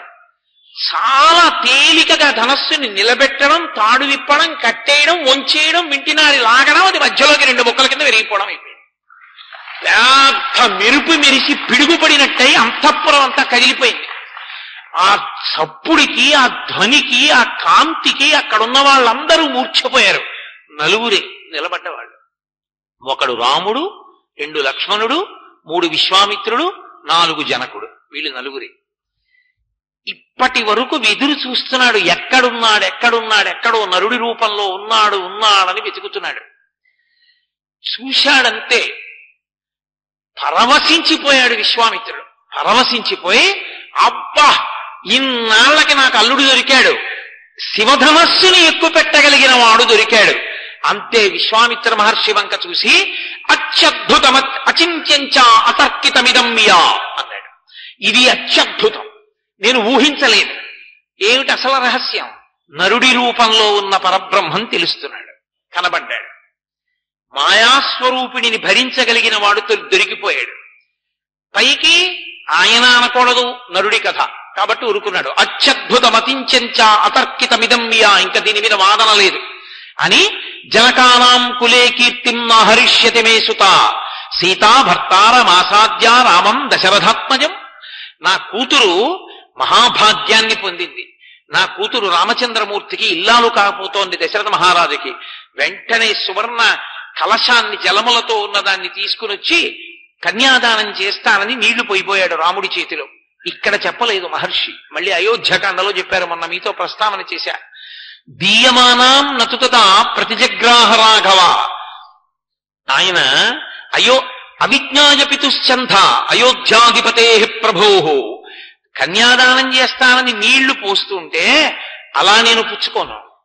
అయోధ్యాధిపతి మా తండ్రి ఉన్నాడు దశరథ మహారాజు, నన్ను కన్న తండ్రి, ఆయన నిర్ణయం చెయ్యాలి నా పక్కన ఎవరు ఇల్లాలుగా ఉండాలో. కాబట్టి ఈ వార్త దశరథ మహారాజు గారికి పంపించండి. పంపిస్తే దశరథ మహారాజు గారు బయలుదేరి వచ్చి ఈ పిల్ల నాకు ఇల్లాలుగా ఉండడానికి యోగ్యమే అని నిర్ణయం చేస్తే అప్పుడు ఆమెని స్వీకరిస్తాను. మరి ధనస్సు ఎందుకు ఎక్కువ పెట్టావు? నేను క్షత్రియుణ్ణి, నా గురువు ఆజ్ఞాపించాడు, చూడమన్నాడు, ఎక్కువ పెట్టమన్నాడు, ఎక్కువ పెట్టాను, అంతవరకే. పిల్లని స్వీకరించడం భార్యగా నా చిత్తం కాదు, మా తండ్రి చెప్పాలి, అది ఆయన ధర్మం. అందుకే అంత జాగ్రత్తగా నడిపారు మహర్షి, అంత గొప్పగా నడిచింది రామాయణం. కాబట్టి ఇప్పుడు 3 రోజులు రాత్రింబవళ్ళు వేగంగా వెళ్ళగలిగిన గుర్రాల మీద ప్రయాణం చేయగలిగినటువంటి సుశిక్షితులైన వ్యక్తులు వెడితే తప్ప అయోధ్యానగరాన్ని చేరలేరు. అంత దూరంలో ఉంది మిథిలానగరం. 3 రోజులు ప్రయాణం చేసి వాళ్ళు దశరథ మహారాజు గారి యొక్క అయోధ్యానగరానికి వెళ్ళారు. దశరథుడు సభ తీర్చి ఉన్నాడు. వెళ్ళారు, జరిగిన వృత్తాంతం అంతా చెప్పారు. జనకుడు మీకు నివేదించమన్నాడు, తొందరగా బయలుదేరి రమ్మన్నాడు. మీరు ఆ పిల్లని మీ కోడలుగా చేసుకోవలసింది అని దశరథ మహారాజు గారు కోరుకుంటున్నాడు అన్నారు. అది నిజంగా లోకానికి మార్గదర్శకమైంది రామాయణం అంటే అది కారణం. వెంటనే దశరథ మహారాజు తన పురోహితుల వంక మంత్రుల వంక చూశాడు. వశిష్ఠ మహర్షి మొదలైన వారి వంక చూసి ఒక మాట అన్నాడు. యది రోచతే వృత్తం జనకస్య మహాత్మనః అన్నాడు. మీకు జనకుని యొక్క ప్రవర్తన, జనకుని యొక్క నడవడి ఇష్టపడిందా అని అడిగాడు. ఆయనకి ఆ ఇంట్లో భక్తి, పూజ, వ్యవహారం అలవాటు. ఆ ఇంట్లో ఆయన కొడుక్కి పిల్లనిద్దామనుకున్నవాడు కనీసం బొట్టెట్టుకునైనా ఆయన ఇంటికి వెళ్ళాలి. బొట్టెట్టుకోకుండా పిల్లనిస్తానని వెళ్ళిన వాడి పిల్లని ఆయన ఎలా చేసుకుంటాడు? అసలు చేసుకోడు కదా. ఎంత అర్థరహితం. కాబట్టి యది రోచతే వృత్తం, అసలు జనకస్య మహాత్మనః, జనకుని యొక్క ప్రవర్తన ఎటువంటిది, ఆయన నడవడి ఎటువంటిది, మనకి ఆయనకి పొత్తుతుందా? రేపు వియ్యాలవారైన తర్వాత ప్రతి చిన్న విషయానికి ఏమిటి అలా ఉంటాడని ఈయన విసుక్కుని ఆయన విసుక్కుని, ఏమిటి ఆయన బొట్టు పంచాన ఆయన విసుక్కుని ఈయన విసుక్కుని, అదే ఇద్దరికీ సంస్కారమునందు ఒకటైన బుద్ధి ఉండాలి. కాబట్టి జనకుని యొక్క ప్రవర్తన మీకు నచ్చితే, నడవడి నచ్చితే మనం వెడదాం, ఏం చెప్పమంటారు అన్నాడు. తప్పకుండా వెడదాం అన్నారు పురోహితులు. అది పెళ్ళంటే. పెద్దలు నిర్ణయించినారుగాన అంటే ఎంతసేపు భూతద్దం పెట్టి పిల్లని చూడమని కాదు. భూతద్దం పెట్టి పిల్లని చూసావు ఉండిపోతుందా? ఆమె శరీరము కూడా వృద్ధాప్యమునందు ముడతలు పడిపోతుంది. నీ ఇంటి గౌరవం, ఆఖరికి నీ శరీరం పడిపోయిన తర్వాత తద్దినం పెట్టినప్పుడు కూడా కోడలే దీపం పెట్టాలి. దీపం పెడితే కానీ ముట్టదు. అసలు ఆ సంస్కారం ఉందా పిల్లకి? ఆ కుటుంబానికి ఆ మర్యాద ఉందా? అది లేనినాడు ఎలా చేసుకుంటావు కోడలుగా? అందుకని ఆ ప్రవర్తన అంగీకరించవచ్చా? తనది కాదు నిర్ణయం, పెద్దల్ని సంప్రదించాడు. అందుకే తన కుటుంబ గౌరవం తెలిసి ఉండి ఆ కుటుంబంలోకి అవతల పిల్ల రావచ్చా లేదా అని నిష్పక్షపాతంగా నిర్ణయం చెయ్యగలరన్న పెద్దలతోనే మాట్లాడాలి పెళ్లి విషయం. వద్దు అన్నారనుకోండి వదిలిపెట్టాలి. తప్పకుండా పరిశీలించచ్చు అన్నారనుకోండి పరిశీలించాలి. వెంటనే పురోహితులు అన్నారు తప్పకుండా, మహాత్ముడు జనకుడు, మనం వెడదాం అన్నారు. సరే అయితే బయలుదేరండి, ఇంకా ఆలస్యం ఎందుకు? మా భూత్కాలస్య పర్యయ, ఆలస్యం చెయ్యకూడదు, బయలుదేరండి అన్నాడు. తాను వృద్ధుడు, నేను వెనక వస్తాను. ముందు కోశాధిపతులందరూ కూడా తగినటువంటి కానుకలు తీసుకుని ముందు బయలుదేరాలి. ప్రభువు వెడుతున్నాడు అంటే పొంచి ఉంటారు శత్రువులు. నాకు రక్షణగా ఆశ్విక దళం, పదాతి దళం అంతా బయలుదేరాలి. నాకన్నా ముందు పురోహితులు వెళ్ళాలన్నాడు. అందరూ బయలుదేరారు. దశరథ మహారాజు గారు వెళ్ళాడు. మిథిలా నగరానికి వెళ్ళాడు. జనక మహారాజు ఎదురొచ్చాడు, స్వాగతం పలికాడు, తీసుకెళ్లాడు, కూర్చోపెట్టాడు. కూర్చోపెట్టి మా అమ్మాయిని మీకు ఇద్దాం, మీ అబ్బాయికి ఇద్దాం అనుకుంటున్నాం, మా అమ్మాయిని మీ కోడల్ని చేసుకోవలసింది అన్నాడు. దశరథ మహారాజు గారన్న మాట ఎంత గొప్పదో తెలుసా అండి. ఆయన అన్నాడు, దాత ఉంటే కదూ ప్రతిగ్రహీత, దాత లేనాడు ప్రతిగ్రహీత ఎక్కడున్నాడు అన్నాడు. వేదం యొక్క హృదయాన్ని చెప్పాడు. కన్యాదాత గొప్పవాడా, ఆడపిల్లని ఇంటికి తెచ్చుకుంటున్నవాడు, కోడలిగా తెచ్చుకుంటున్నవాడు గొప్పవాడా? ఆడపిల్లని ఇచ్చేవాడు లేని నాడు నువ్వెవరిని కోడలుగా తెచ్చుకుంటావు? ఆయన ఇస్తున్నాడు కాబట్టి నీకు కోడలు వస్తోంది. ఇచ్చేవాడు లేని నాడు పుచ్చుకునేవాడు ఎక్కడున్నాడయా? ఇచ్చేవాడివి నువ్వు, పుచ్చుకునేవాడిని నేను. ఎవరు తక్కువ ఎవరు ఎక్కువ? కాబట్టి నేను వినయంగా ఉండద్దు, ఇచ్చేవాడివి నువ్వు. పెళ్లిలో కన్యాదాత గారిదే వేదిక, ఆయనదే అధికారం. అందుకే ఆడపిల్లని కన్యాదానం చేసేటప్పుడు చతుర్థి విభక్తి వెయ్యరు, ఇదం నమమా అంటూ ఇవ్వరు. కాబట్టి ఆడపిల్లకి పెళ్ళైపోయిన తర్వాత కూడా తండ్రికి ఆ పిల్ల మీద అధికారం ఉంటుంది. నా ఇంట ఉత్సవం జరుగుతోంది, పిల్లని పంపు అంటే నేను పంపను అనే అధికారం అల్లుడికి లేదు శాస్త్రీయంగా. ఎందుకని అంటే అగ్ని సాక్షిగా అలా ఒప్పుకునే పుచ్చుకున్నాడు. మగపిల్లవాడు ఉన్నాడనుకోండి, వాడి ప్రవర్తనకి ఒక్క తల్లిదండ్రులే తరిస్తారు, అత్తమామలు తరించారు. ఆడపిల్ల ప్రవర్తనకి ఉభయ వంశాలు తరిస్తాయి. అటు తల్లిదండ్రులు తరిస్తారు, ఇటు అత్తమామలు తరిస్తారు. రెండు వంశాల్ని తరింపచెయ్యగలిగినటువంటిది ఆడపిల్ల ఒక్కతే మాత్రమే. అటువంటి ఆడపిల్లని ఇస్తున్నవాడు చిన్నబుచ్చుకుని చేతులు కట్టుకుని తల వంచుకుని నిలబడవలసిన అవసరం ఉన్నదని వేదం చెప్పలేదు. తలెత్తుకుని పరమ ధైర్యంగా సంతోషంగా తిరగాలి, వేదిక ఆయనది అని చెప్పింది. ఆయన అనుమతితోటే పెళ్లి కొడుకు యొక్క తండ్రి ఏది చేసినా. మీరు అందుకే చూడండి, ఆడపిల్ల తండ్రి కన్యాదాన సమయంలో వేదిక దగ్గర కూర్చున్నంతగా మగపిల్లవాడి తండ్రికి వేదిక మీద పని ఉండదు. స్నాతకం అయిపోతే అయిపోయిందంతే. మళ్ళీ ఎప్పుడు పిల్ల గౌరీ పూజ చేస్తుంటుంది. నిజానికి అది పెళ్లి కోసమని పిల్లని ఎంచుకుంటున్నటువంటి సందర్భానికి ప్రతీకగా చేస్తారు ఆ అంగం. పిల్ల గౌరీ పూజ చేస్తున్నప్పుడు వెడతాడు మామగారు. అప్పుడు కూడా టక్ చేసుకుని బెల్ట్ పెట్టుకుని వెళ్ళిన మామగారి గురించి ఏం మాట్లాడాలో నాకు రాదు. వైదికంగా ఓ పంచె కట్టుకుని ఓ ఉత్తరీయం వేసుకుని వెళ్ళాలి గౌరీ పూజ దగ్గరికి. ఇంటికి శ్రీ మహాలక్ష్మిని తీసుకొచ్చుకుంటున్నావు, కోడల్ని తీసుకొస్తున్నావు. అక్కడ అడుగుతారు ప్రవర చెప్పి, ఏమయ్యా ఈమెని నీ కోడలిగా స్వీకరిస్తున్నావా అని అడుగుతారు. అది పెద్దరికం. అందుకే మామగారు ఆ పిల్ల యొక్క ఆనందానికి జవాబుదారి. ఆ పిల్ల ఇంటికి వచ్చింది అంటే ఆ పిల్ల కంట నీటి బొట్టు పడకుండా చూసుకోవలసిన వాడు మామగారే. అంత గుండెల్లో పెట్టుకు చూసుకోవాలి. అందుకే మామగారు వెళ్ళిపోతే ఆ పిల్లకి మళ్ళీ ఆ స్థానాన్ని భర్తీ చెయ్యగలిగినటువంటి వాడు లేడు లోకంలో. అంత సంతోషంగా నిలబెడతాడు. ఆఖరికి ఆమె భర్త ఆమె మీద చీకాకు పడినా, ఏమిరా పిల్లని ఏడిపిస్తున్నావు అని ఇలా వేలు చూపించగలిగిన వాడు మామగారు ఒక్కడే. అందుకే కన్యాదానం చేసిన తర్వాత కన్న తండ్రిని కూడా దాటి సుఖపెట్టే స్థానంలో నిలబడతాడు మామగారు. మామగారి యొక్క స్థానంలో నిలబడడం అంటే లోకంలో అంత పెద్ద విషయం, అంత పరిణతి, అంత పెద్ద పదవి, అంత గొప్పది. అంత గొప్ప మాట అన్నాడు దశరథ మహారాజు. సరే కూర్చున్నారు. కూర్చున్న తరువాత ఎవరి వంశం ఎటువంటిది, ఇరువంశములు తెలియాలి. తెలిస్తే కదూ వివాహం చేయడం.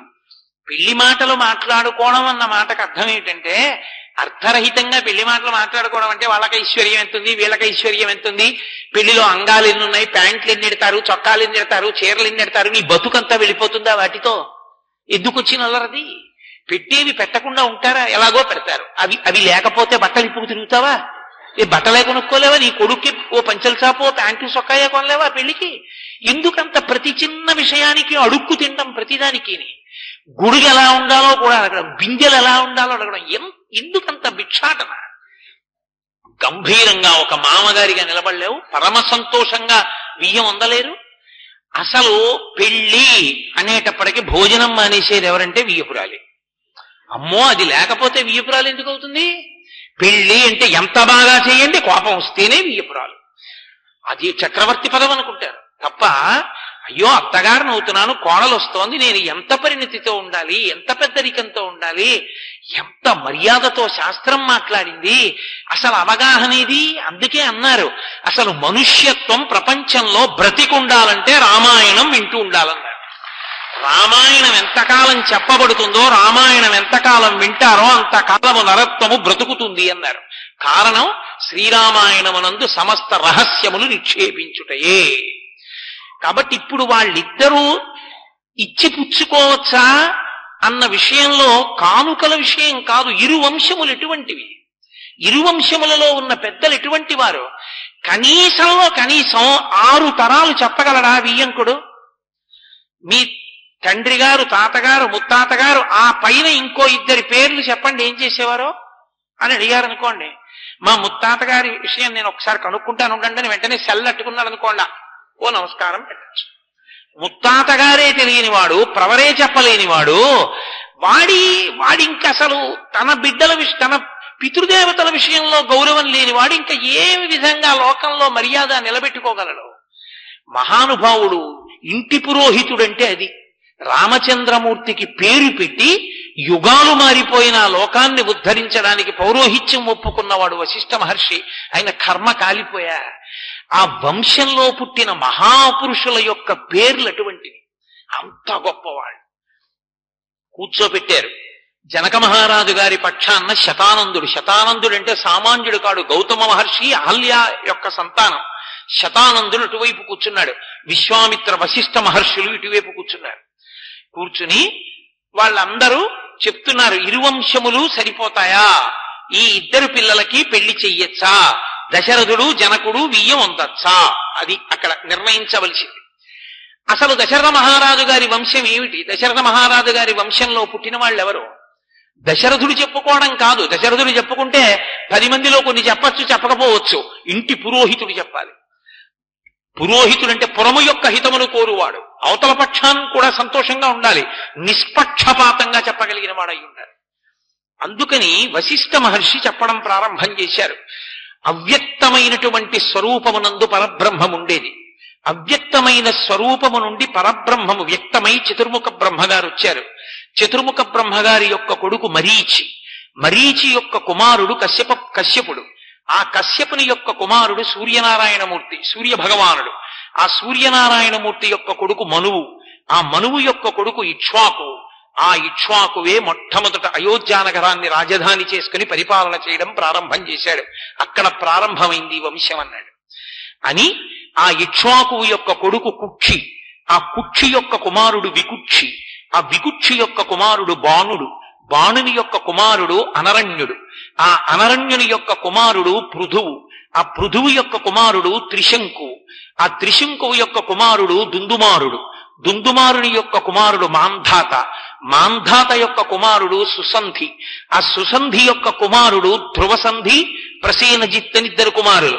మళ్ళీ ఆ ధ్రువసంధి యొక్క కుమారుడు భరతుడు, భరతుని యొక్క కుమారుడు అసితుడు, అసితుని యొక్క కుమారుడు సగరుడు, సగరుని యొక్క కుమారుడు అసమంజసుడు, అసమంజసుని యొక్క కుమారుడు అంశుమంతుడు, అంశుమంతుని కుమారుడు భగీరథుడు, భగీరథుని కుమారుడు దిలీపుడు, ఆ దిలీపుని యొక్క కుమారుడు భగీరథుడు, భగీరథుని యొక్క కుమారుడు కాకుత్సువు, ఆ కకుత్సువు యొక్క కుమారుడు రఘువు, రఘువు యొక్క కుమారుడు ప్రవర్ధనుడు, ఆ ప్రవర్ధను యొక్క కుమారుడు శంఖనుడు, శంఖనుని యొక్క కుమారుడు సుదర్శనుడు, సుదర్శనుని యొక్క కుమారుడు అగ్నితేజుడు, అగ్నితేజుని యొక్క కుమారుడు మరువు, మరువు యొక్క కుమారుడు అగ్నితేజుడు శీఘ్రగుడు, ఆ శీఘ్రగుని యొక్క కుమారుడు మహానుభావుడైనటువంటి పశ్రుషుకుడు, ఆ పశ్రుషుకుని యొక్క కుమారుడు అంబరీషుడు, అంబరీషుని యొక్క కుమారుడు మహానుభావుడైన నహుషుడు, నహుషుని యొక్క కుమారుడు యయాతి, యయాతి యొక్క కుమారుడు నాభాగుడు, నాభాగుని యొక్క కుమారుడు అజుడు,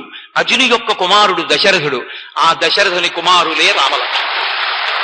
ఇంత వంశాన్ని చెప్పాడు వశిష్ఠుడు బాలకాండలో. ఇంత వంశం చెప్పి ఇంకా నేను సమయం సరిపోదని విడిచిపెట్టేస్తున్నాను. ఇందులో ఒక్కొక్క మహారాజు యొక్క గొప్పతనాన్ని చెప్పాడు. చెప్పి ఒక్కొక్కరు ఎంత గొప్పవాళ్ళో, ఎన్నెన్ని గొప్ప పనులు చేశారో అటువంటి వంశం. అటువంటి వంశంలో దశరథ మహారాజు గారి యొక్క కుమారుడు రామలక్ష్మణులు. వీళ్ళిద్దరికే విశ్వామిత్రుడు ఇక్కడికి యజ్ఞం చూడడం కోసం తీసుకొచ్చాడు. అందులో రామచంద్రమూర్తికే మీ అమ్మాయిని సీతమ్మనివ్వాలని నిర్ణయం చేస్తున్నాం. ఉభయ వంశాలు సరిపోతాయి, మా వైపు నుంచి ఇది చరిత్ర అన్నాడు. శతానందుడు జనక మహారాజు గారి యొక్క వంశాన్ని చెప్పడం ప్రారంభించాడు. మిమి, ఆ మిమి యొక్క కుమారుడు, ఆ నిమి యొక్క కుమారుడు ఆ మిథిలా నగరాన్నంతటినీ నిర్మాణం చేసినటువంటి మిథి అనబడేటటువంటి చక్రవర్తి. ఆ మిథి యొక్క కుమారుడు ఈ ఉపరివసువు, ఆ వసువు యొక్క కుమారుడు సుకేతువు, సుకేతుని యొక్క కుమారుడు నందివర్ధనుడు, నందివర్ధనుని యొక్క కుమారుడు బృహద్రథుడు, బృహద్రథుని యొక్క కుమారుడు దేవరాతుడు. అలా వంశాన్ని తీసుకొచ్చి ఆఖరికి మహానుభావుడైనటువంటి ఆ మహారోముడు, మహారోముని కుమారుడు స్వర్ణరోముడు, స్వర్ణరోముని కుమారుడు హ్రస్వరోముడు, హ్రస్వరోముని కుమారుడు జనకుడు, ఆ జనకుని యొక్క తమ్ముడు కుశధ్వజుడు, ఆ జనకుడు కుశధ్వజుడు, జనకుని యొక్క కుమార్తె సీత, ఆయన యొక్క వేరొక కుమార్తె మాండవి, ఆ లక్ష్మణుని యొక్క ఇల్లాలు.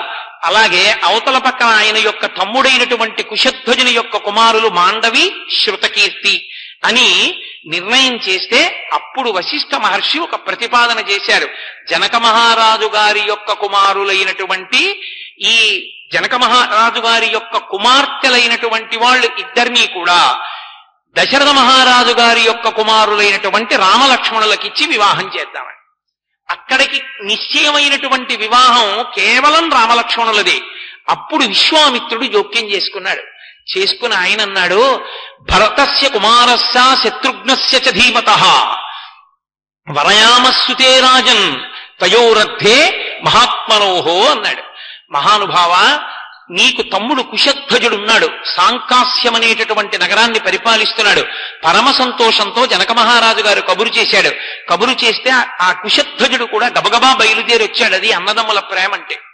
ఆ కుశధ్వజునికి ఇద్దరు కుమార్తెలున్నారు, మాండవి, శృతకీర్తి. మాండవి, శృతకీర్తుల్ని భరత శత్రుఘ్నులకిద్దాం. జనక మహారాజు గారి యొక్క కుమార్తెలైన సీత ఊర్మిళ వాళ్ళిద్దరినీ రామలక్ష్మణులకిద్దాం, కాబట్టి నీ తమ్ముడి కుమార్తెల్ని కూడా దశరథ మహారాజు గారి యొక్క మిగిలిన ఇద్దరు కుమారులకు ఇవ్వవలసింది అని అపేక్షించాడు. తప్పకుండా ఇచ్చి అలాగే వివాహం చేద్దామన్నారు. ఎప్పుడు వివాహం చేయాలి? ఉండవలసినటువంటి మహాపురుషులందరూ అక్కడే ఉన్నారు. వశిష్ఠో వామదేవశ్చ జాబాలి రథకాశ్యప కాత్యాయన సుయజ్ఞశ్చ గౌతమో విజయస్తథ విశ్వామిత్రుడు శతానందుడు ఇంతమంది మహర్షులు ఉన్నారు. వాళ్ళందరూ చూసి ముహూర్త నిర్ణయం చేశారు. సంతానకారకమైనటువంటి ఉత్తరా నక్షత్రం ప్రకాశిస్తుండగా ఈ సీతారామ కళ్యాణం జరగాలి అని నిర్ణయం చేశారు. రానే వచ్చింది. అబ్బో మహర్షి ఆ మంగళ ద్రవ్యాల్ని వర్ణిస్తారు. ఆ పేలాలు, ఆ యజ్ఞకుండం, అక్కడ ఉన్నటువంటి అక్షతలు, ఆవు పాలు, ఆవు పెరుగు, ఆవు నెయ్యి, దర్భలు, ఇవి కనపడితే చాలు ప్రదక్షిణం చేసి వెళ్ళాలి. అంత పరమ పవిత్రమైనటువంటి పదార్థములతో అగ్నిగుండంలో హోమం చేస్తున్నాడు వశిష్ఠుడు. సరే, ఆ ముహూర్త సమయం ఆసన్నమైంది. సీతమ్మ తల్లిని ఊర్మిళని తీసుకుని జనక మహారాజు గారు వచ్చాడు. మాండవిని శృతకీర్తిని చూసుకుని కుశధ్వజుడు వచ్చాడు. ఆ జనక మహారాజు గారు సీతమ్మ తల్లి యొక్క చెయ్యి పట్టుకుని రామచంద్రమూర్తి దగ్గరికి వచ్చారు. ఆ రోజులలో త్రేతాయుగంలో ఇక్ష్వాకు వంశంలో ఒక ఆచారం, అత్తగారులు పెళ్లికి వచ్చేవారు కాదు. అందుకే దశరథ మహారాజు గారి భార్యలు కౌసల్య, సుమిత్ర, కైకేయి ఆ వివాహ ఘట్టానికి రాలేదు. ఒక్క దశరథ మహారాజు గారే ఉండడానికి కారణం అది. జనక మహారాజు గారు సీతమ్మ తల్లి చెయ్యి పట్టుకుని, ఇయం సీత మమసుత సహధర్మచరీతవ ప్రతీచ్ఛచైనాం భద్రం తే పాణిం గృహ్ణీష్వ పాణిన పతివ్రత మహాభాగ ఛాయేవానుగత సదా అంటాడు. అది సీతారామ కళ్యాణానికి ఉన్న గొప్పతనం. ఆ మాట ఎవరు చెప్తున్నాడో, ఆ శ్లోకం ఎవడు చెప్తున్నాడో వాడే సీతమ్మని కన్యాదానం చేస్తున్నాడు. మీరు చూడండి, ఇయం సీత, ఈమె సీత, మమ సుత, నా కూతురు, సహధర్మచరీతవా, నీకు సహధర్మచారిణి అవుతోంది, ప్రతీచ్ఛచైనాం భద్రం తే పాణిం గృహ్ణీష్వ పాణిన, ఓ రామ నీ చేతిని దాటి అరచేతితో బాగా రాసి పట్టుకుని ఆ పాణిగ్రహణం చేయి. ఎందుకంటే ఆడపిల్లని పాణిగ్రహణం చేసినప్పుడు అరిచెయ్యికి బాగా తగలకపోతే మగపిల్లలు పుట్టరు. వేళ్లు కొసలు మాత్రమే తగిలితే ఆడపిల్లలు పుడతారు. పాణిగ్రహణంలో చేతులు పూర్ణంగా సరిగా తగలకపోతే సంతానం కలగరు. పాణిగ్రహణ సమయమునందు మంత్రం చెప్పేటప్పుడు అంత జాగ్రత్తగా చేతితో రాసి పట్టుకోవాలి. అందుకే మగపిల్లవాడి చెయ్యి కింద పెట్టించి ఆడపిల్ల చెయ్యి పైన పెట్టిస్తుంటారు. లేదా ఆడపిల్ల చెయ్యి కింద పెట్టిన మగపిల్లవాడు అరచేతితో రుద్ది పట్టుకోవాలి. అలా పట్టుకుంటే కన్యాదానం చేయడానికి ఆడపిల్ల, స్నాతకం చేయడానికి మగపిల్లవాడు ఇద్దరూ పుడతారు. నేను అబద్ధం చెప్పానని మీరు అనుకుంటే రేమళ్ల సూర్యప్రకాశ్ శాస్త్రి గారి వంటి మహావిద్వాంసులు వివాహ క్రతువుకి చేసిన వ్యాఖ్యానాలు చదవండి. పాణిగ్రహణం అంత గొప్పది, సంతానకారకం. అంతేకాని ప్రతిదాన్ని వీడియో కోసం చేసి ఆ తర్వాత కనపడ్డ ప్రతివాడికి వెళ్లి దండాలు పెట్టి అయ్యా మాకు సంతానం కలగాలని ఆశీర్వచనం చేయండి అని దేవాలయాల చుట్టూ తిరగవలసిన అగత్యం తెచ్చుకోకూడదు. గుడికి పిల్లలతో వెళ్లాలని కోరుకోవాలి తప్ప పిల్లల కోసం పరిగెత్తే స్థితి తెచ్చుకోకూడదు. పాణిగ్రహణం అంత గొప్పది. కాబట్టి ఒక్కొక్క చోట ఒక్కొక్కటి సుముహూర్తం. మనకి దేశాచారం ఒకరి కన్నులలోకి ఒకరు చూసుకోవడం. అందుకే తెరడ్డు పెడతారు. తెర అడ్డు పెట్టడానికి కారణం ఆ సుముహూర్తం వచ్చే పర్యంతము ఒకరి కన్నులలోకి ఒకరు చూసుకోకూడదు. అలా చూసుకున్నారనుకోండి అది సుముహూర్తం కాదు. కాబట్టి ఐశ్వర్య సమృద్ధి, యజ్ఞ సమృద్ధి, సంతాన సమృద్ధి కలగవు. వేదిక మీదకి గౌరి తపస్సు చేసినటువంటి పిల్లని బుట్టలో తీసుకొచ్చి కూర్చోపెట్టిన దగ్గర నుండి అంతకుముందే వరుడు కూర్చుని ఉంటాడు. వరుడు వధువు ఇద్దరు మధ్యలో చూసుకోకుండానే అడ్డు పెడతారు తెరని. అందుకే తెర ప్రతివాడు వచ్చి పట్టుకోకూడదు. ప్రతి చేతకాని వాడు చెప్పులేసుకుని వేదిక మీదకి ఎక్కేయడమే. అక్కడే మంగళసూత్రానికి సర్వమంగళాదేవతని ఆవాహన చేసి కొబ్బరి బొండం మీద పెట్టి పూజ చేస్తుంటారు. తగుదునమ్మా అని నీకు మోకాళ్ళు వంగపోతే కింద కుర్చీ వేసుకుని చెప్పులేసుకుని ఓ పెట్టెట్టుకుని అక్కడ కూర్చుంటారు. ఇక అమ్మ నాయనో, ఈ రోజుల్లో కర్ణుడు సహజ కవచ కుండలాలతో పుట్టినట్టు ప్రతివాడికి సెల్లై. ఆ పెళ్లి చూడ్డానికి ఎందుకు ఎడతాడో ఎవరికీ తెలియదు. ప్రతివాడు అగట్టుకు నించుంటాడు వేదిక చుట్టూ. ఇక చూసేవాడెవడు అసలు? ఆ పెళ్లి ఎందుకు వెళ్ళినట్టు ఏమీ ఉండదు. అసలు నిజానికి ఆ తెర ఎవ్వరూ ముట్టుకోకూడదు. కన్యాదాత అన్నిటికన్నా జాగ్రత్త తీసుకోవలసిందేదో తెలుసా? ఆ మధ్యలో పట్టుకునే తెర. నేను అబద్ధం చెప్పాననుకుంటే వివాహ మంత్రాలకి వ్యాఖ్యానం చదవండి. దాని మీద ఏ ఒక్క అక్షరం వ్రాయకూడదు. కొబ్బరి బొండాలకి ముళ్ళు గుచ్చడం, నురగలు కొట్టుకుంటూ ఉండడం, పిచ్చి పిచ్చి కాగితపు ముద్దలన్నీ తీసుకొచ్చి తల మీద పోసుకోవడం ఎంత అమంగళకరమైన విషయం అది. ఏనుగు స్నానం చేసి దుమ్ము పోసుకున్నట్టు వివాహంలో యజ్ఞో మే కామ సమృద్ధితాం పశో మే కామ సమృద్ధ్యతాం అని చెప్తుంటే అవన్నీ మీద పోసుకోవడమా? పోసుకుంటే పువ్వులు పోసుకో, అక్షతలు పోసుకో, మంగళద్రవ్యాలు పోసుకోవాలి. అంతేగాని అడ్డమైనవి తీసుకొచ్చి నెత్తి మీద పోసుకోవడం ఏంటి అసహ్యంగా? పక్కన పురోహితులు ఉండగా, పెద్దలు కూర్చుని ఉండగా. కాబట్టి తెర మీద ఏమీ ఉండకూడదు. ఒక్క స్వస్తిక్ మార్క్ ఒక్కటే ఉండాలి. ఆ స్వస్తిక్ మార్క్ ఉంది అంటే అర్థం ఏమిటో తెలుసా? అది లక్ష్మీదేవి యొక్క పాదముల యందు ఉంటుంది. భవిష్యోత్తర పురాణంలో నారద మహర్షి అంటారు, లక్ష్మీదేవి గురించి చెప్తూ, పాదౌతే స్వస్తికాయుతౌ అంటారు. అమ్మవారి పాదములలో స్వస్తిక్ ముద్ర ఉంటుంది. ఆ స్వస్తిక్ ముద్రతో కూడిన తెర ఉంటే ఆడపిల్ల తలెత్తినా అదే కనపడాలి, మగపిల్లవాడు తలెత్తినా అదే కనపడాలి, కూర్చున్న వాళ్ళకి అదే కనపడాలి, వేదిక మీద ఉన్నటువంటి పురోహితులకి అదే కనపడాలి. తెర దిగిపోయే వరకు స్వస్తిక్ తప్ప ఇంకా ఏదీ కనపడకూడదు. స్వస్తిక్ మార్కుకి అంత గొప్పతనం అందుకొచ్చింది. అది పరదేవత పాదములలో ఉండే శోభనప్రదమైన మంగళప్రదమైన ముద్ర. అంతేకాని అడ్డమైన కవిత్వాలు తీసుకొచ్చి ఆ తెర మీద రాయడం, ప్రతి పనికి మాలిన వాడు వచ్చి తెర పట్టుకోవడం, కాసేపు దింపేస్తుండడం, కాసేపు ఎత్తుతుండడం, అందుకు కాదు ఆ తెర. ఆ తెర పట్టుకోవాలి అంటే ఆడపెళ్లి వారి పనుపున పరమ భగవద్భక్తి తత్పరులైన వారు ముగ్గురు పట్టుకోవాలి ఒకవైపు, మగపెళ్లి వారి తరపున ఇద్దరు పట్టుకోవాలి. ఆడపెళ్లి వారి తరపున కన్యాదాత అడుగుతాడు మగపెళ్లి వారిని, మీ పనుపున తెర పట్టుకునే వాళ్ళు ఎవరని అడుగుతాడు. వెంటనే మగపిల్లవాడి తండ్రి నిర్ణయం చేస్తాడు, తన వైపున్న బంధుగణంలో రోజు సంధ్యావందనం చేసుకునేవాడు, భక్తి తత్పరుడైన వాడు, శాస్త్రమునందు నమ్మకం ఉన్నవాణ్ణి ఎంచుకుని వాణ్ణి పట్టుకోమంటాడు. ఎలా పడితే అలా కాదు, చక్కగా ఓ పంచ కట్టుకుని పట్టుకోవాలి. ఏదైనా పట్టుకున్నామంటే దానికి అర్థం ఉంటుంది. నేను అబద్ధం చెప్పాననుకుంటే మీరు వేదమంత్రాలకి వ్యాఖ్యానాలు చూడండి. ప్యాంటు చొక్కా వేసుకుని పట్టుకున్నాడు అంటే దిగంబరంగా పట్టుకున్నట్టు లెక్క. అలా పట్టుకోకూడదు, పంచకట్టు కట్టుకుని పట్టుకోవాలి. గోచి పెట్టి కుర్చీళ్లు వేసి కట్టుకున్నవాడే దాన్ని పట్టుకోవడానికి అర్హుడు. అది వాడిది మంగళప్రదమైన స్వరూపం, వాడొక్కడే పట్టుకోవాలి. ఆడపిల్లని వేదిక మీదకి తీసుకురావాలి మేనమావగా అంటే ముందు రోజు చెప్పుకోవాలి, అయ్యా మీరు బుట్ట పట్టుకోండి అందుకని పంచ కట్టుకురండి అని చెప్పాలి. అంతేకాని ఆయన పెళ్లికి వచ్చిన తర్వాత మా అమ్మాయి బుట్టట్టుకోండి అని చెప్పకూడదు. ఆయన ప్యాంట్ వేసుకు రావచ్చు తెలియక, అప్పుడు బుట్టట్టుకోండి నువ్వు అడగనూకూడదు, నువ్వు అడిగినా ఆయన పట్టుకోనూకూడదు. పంచ కట్టుకుంటేనే బుట్ట పట్టుకోవాలి. ఎందుకంటే ఆమె పద్మమునందు కూర్చున్న లక్ష్మి, లక్ష్మీ స్వరూపమైనటువంటి దాన్ని వైదికమైన దుస్తులతోనే పట్టుకుని తీసుకురావాలి. ఆడపిల్లని నడిపించి తీసుకెళ్లరు, ఆమె లక్ష్మీ స్వరూప కనుక. ఒక పని చేశామంటే శాస్త్రం అంత జాగ్రత్తగా విధించింది. శాస్త్రము మీద మర్యాదతో చెయ్యాలి తప్ప ఎలా పడితే అలా చేయకూడదు. ఆయన దేశ విదేశాల్లో చదువుకుని వచ్చాడు, కత్తి పట్టుకుని 4 వీధుల కూడల్లో నించోబెట్టి సెగ్గడ్డ కోసేయగలడు. అయినా ఆపరేషన్ థియేటర్లోకి వెళ్ళి ప్యాంటు చొక్కా విప్పి ఆ డ్రెస్ కోడ్కి సంబంధించినటువంటి దుస్తులు వేసుకుని పైన కూడా గుడ్డతో ఉన్న టోపీ పెట్టుకుని చేతులు శుభ్రంగా కడుక్కుని గ్లోవ్స్ వేసుకుని ఆయన ఎందుకు సెగ్గడ్డ కోస్తున్నాడు? ఆయన వృత్తి మీద ఆయన నిబద్ధత, అంత జాగ్రత్తగా కోస్తున్నాడు. ఆయన 4 వీధుల కూడల్లో కూడా కోసేయగలడు, అంతటి నిపుణుడు. కోస్తున్నాడా? కొయ్యడు. ఆయన శాస్త్రం మీద ఆయనకంత నిబద్ధత ఉంటే నీ కూతురు భవిష్యత్తు మీద నీకెందుకు ఉండదు? నువ్వెందుకు పాటించవు శాస్త్రాన్ని? ఎందుకు ఆ బ్రాహ్మణులు, ఇంకెందుకు వాళ్ళు పురోహితులు? ఎందుకు ఆ మంత్రభాగం? వీడియో కెమెరా ఒక్కటి పెట్టుకుంటే సరిపోతుందిగా, అక్కర్లేని క్రతువంతా చేసుకుని వెళ్ళిపోయేదానికి.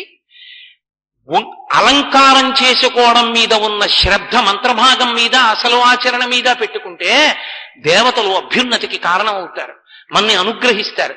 అంతేకాని అక్కడ మంత్రం జరుగుతూ ఉంటుంది, ఇక్కడ తంతు జరుగుతూ ఉంటుంది. ఎందుకది? ఎందుకు దానికి అన్ని వేలు ఖర్చు పెట్టడం ఎందుకు? ఆ తంతు జరిపించడానికి పెళ్లి చేశామని పేరు పెట్టుకోవడం ఎందుకు? నేను మన్నింపబడిదను గాక. శాస్త్రాన్ని నమ్ముకోవడం వల్ల నా ఆవేశం అలా ఉంటుంది, మరోలా భావన చేయకండి. నేను మీలాంటి వాడినే, కానీ దాని మీద ఉన్న గౌరవం మమకారంతో అప్పుడప్పుడు ఆవేశంగా మాట్లాడుతుంటాను. కాబట్టి ఉభయ వంశాలు సరిపోయాయంటే వాళ్ళకి కళ్ళల్లోకి చూసుకోవడం ముహూర్తం కాదు, సుముహూర్తానికి తెర దింపేస్తారు. అందుకే తెర ఎత్తేయకూడదు, తెర దింపాలి. తెరదింపేస్తే అఘోర చక్షు అని మంత్రం. మనమిద్దరం ఒకరి కన్నులలోకి ఒకరం చూసుకున్నదేదో అది శుభముహూర్తం. జీలకర్ర బెల్లం ఆలస్యం అయితే దోషం రాదు. జీలకర్ర బెల్లం మంగళ వస్తువులు. అవి ఒకరి తల మీద ఒకరు పెట్టుకోవడం అన్యోన్యత కోసం, అకాల వృద్ధాప్యం రాకుండా ఉండడం కోసం, మనసులు ఏకీకృతం అవ్వడం కోసం. అసలు అభ్యున్నతంతా ఒకళ్ళ కళ్ళల్లోకి ఒకళ్ళు చూసుకోవడమే. కావాలంటే మీరు మంత్రభాగాన్ని పరిశీలించండి. వాళ్ళు కళ్ళల్లోకి చూసుకోవడానికి అవకాశం ఇవ్వాలి. అంతేకాని అసలు ఇలా సుముహూర్తం అనగానే ఇటు చూడండి ఇటు చూడండి ఇటు చూడండి అంటే వాళ్ళు ఇటు చూసుకోవడం మానేసి ఇలా చూసుకుంటూ ఇలా పెట్టుకుంటే ఇంకెందుకు ఆ సుముహూర్తం? వాళ్ళు తేరిపారి కన్నులలోకి చూసుకుని అప్పుడు లేచి అడగాలి వరుడు, ఇప్పుడు నేను ఈమెని కళ్ళల్లోకి చూసినటువంటి ముహూర్తము సుముహూర్తమగుగాక. మీరు అందరు అనండి ఒకసారి అంటాడు. అయం ముహూర్త సుముహూర్తోస్తో అంటుంది సభంతా కూడా. అని నాయనా నువ్వేం కోరుకున్నావో అటువంటి వృద్ధి పొందు అని పట్టుకెళ్ళి అక్షతలు వేస్తారు. అంతేగాని బూట్లు చెప్పులు వేసుకుని వేలికెక్కేసి వేసేసి వచ్చేసేయమని కాదు. ఏది ఎందుకు చేస్తున్నావో అందుకు చెయ్యాలి. అది జీవితాల అభ్యున్నతికి సంబంధించింది వివాహం అన్నది. అంతేకాని ఏదో ఆషామాషీగా చేసేసి తర్వాత వాళ్ళు ఏడుస్తుంటే పనికిమాలిన పెద్దరికాలతో ఒడ్డున కూర్చుని మన హేళన చేయమని కాదు. పిల్లలు జాగ్రత్త పడడానికి, వాళ్ళ జీవితాల అభ్యున్నతి కొరకు శాస్త్రం తెలుసున్నవాడు ఇలా చేసుకోండి చెప్పి వాళ్ళు హాయిగా బ్రతికే అదృష్టాన్ని కల్పించాలి పెద్దలు. అది పెద్దరికం. కాబట్టి ఆయన వాళ్ళకి ఇక్ష్వాకు వంశంలో ఆ యుగంలో ఆ ప్రాంతంలో ఇప్పటికీ ఒక్కొక్క చోట ఒక్కొక్కటి సుముహూర్తం. ఒక్కొక్కరికి మంగళసూత్రం, ఒక్కొక్కరికి పాణిగ్రహణం, ఒక్కొక్కరికి జీలకర్ర బెల్లం, ఒక్కొక్కరికి కళ్ళల్లోకి చూడడం. కాబట్టి ఆ రోజుల్లో ఒకరి పాణి ఒకరు పట్టుకోవడం, ఒకరి చేతులు ఒకరు పట్టుకోవడం. కాబట్టి ఇయం సీత మమ సుత. మీరు చూడండి, ఆ శ్లోకం ఎవరు చెప్తారో వాళ్ళకి అన్వయం అవుతుంది. కళ్యాణం జరుగుతోందనుకోండి, సీతారామ కళ్యాణం, ఇక జీలకర్ర బెల్లం పెట్టిస్తున్నారు. ఆ సమయంలో సభంత ఇయం సీత మమ సుత సహధర్మచరీతవా అంటోందనుకోండి, వారు పీటల మీద కూర్చోకపోయినా వారే సీతారామ కళ్యాణం చేసినట్టు. అందుకే ఇప్పటికీ ఒక సదాచారం ఉంది. చాలా చోట్ల ఈ శ్లోకం చెప్పిస్తారు సీతారామ కళ్యాణం, అందరితో చెప్పిస్తారు ఒకసారి. అప్పుడు మహానుభావుడైనటువంటి జనక మహారాజు గారు చెప్పాడు, ఈమె సీత నా కూతురు, సహధర్మచరీతవా. నీకెందిస్తున్నానో తెలుసా? ఎందుకు ఇస్తున్నానో తెలుసా? ధర్మమునందు నిన్ను అనువర్తిస్తుంది, ధర్మపత్నిగా ఇస్తున్నాను రామా. కాబట్టి ఈమెని స్వీకరించు. సహధర్మచరీతవా ప్రతీచ్ఛ చైనాం భద్రం తే పాణిం గృహ్ణీష్వ పాణినా. ఆమె చేతిని నీ చేతితో, ఇద్దరు చేతులు కలిపి ఒకరి చేతులు ఒకరు చెయ్యి పట్టుకోండి. పాణిం గృహ్ణీష్వ పాణినా పతివ్రత మహాభాగా ఛాయావానుగత సదా. ఆమె మహాపతివ్రత. నీ కష్టం ఆమె కష్టం, నీ సుఖం ఆమె సుఖం తప్ప నువ్వు ఎలా ఉన్నా తన సుఖం ఆమె చూసుకోదు రామా. ఆమెకి జీవితంలో సుఖం అంటే ఏమిటో తెలుసా? నువ్వు సంతోషంగా ఉండడం. నువ్వు సంతోషంగా లేకపోయినా తను సంతోషంగా ఉండడం ఆమెకి సుఖం కాదు.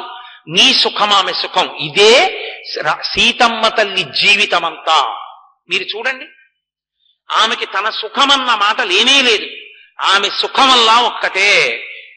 రామచంద్రమూర్తి సుఖమే ఆమె సుఖం, లక్ష్మణస్వామి సుఖమే ఆమె సుఖం, అత్తవారింటి సుఖం ఆమె సుఖం, పుట్టింటి సుఖం ఆమె సుఖం. ఆమె సుఖం ఇంకొకటి లేదు.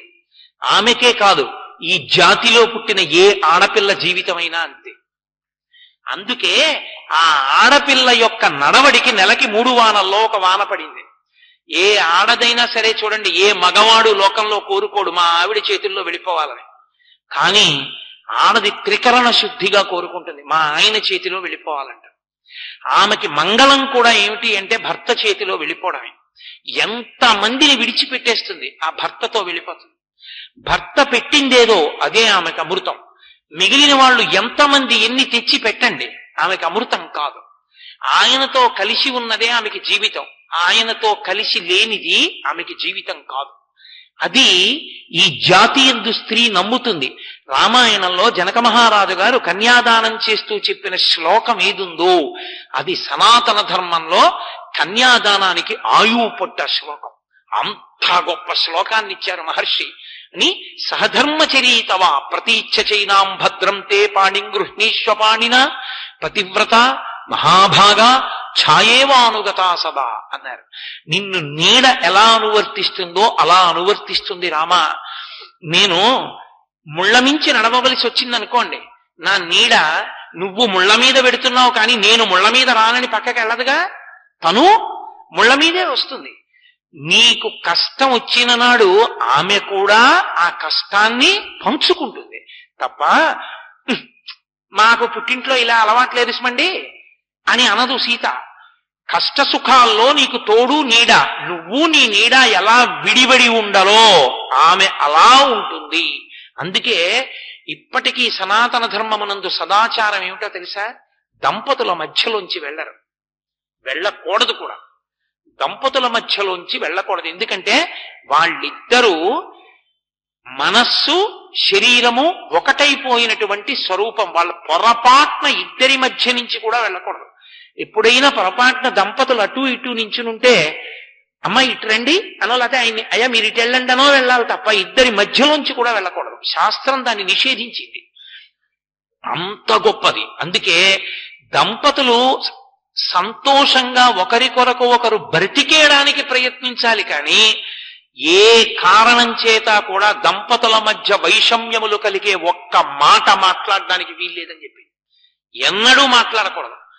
పెళ్లి వేదిక మీదకి వెళ్లే వరకే, పెళ్లి నిశ్చయం అయ్యే వరకే ఆమెకి ఈయన తగునా ఈయనకు ఆమె తగునా ప్రశ్న.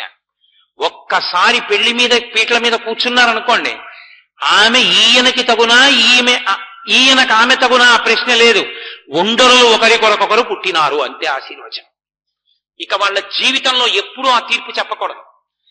ఆయన ఎంత గొప్పవాడేవనివ్వండి, ఆమె ఎంత అమాయకురాలవనివ్వండి, అదృష్టం అమ్మా నువ్వు చేసుకున్న పుణ్యం అటువంటి ఆయన దొరికాడు, ఆయన చేసుకున్న పుణ్యం నువ్వు దొరికావనాలి తప్ప ఏం అదృష్టవంతురాలివి అలాంటి భర్త పొందావు అనకూడదు.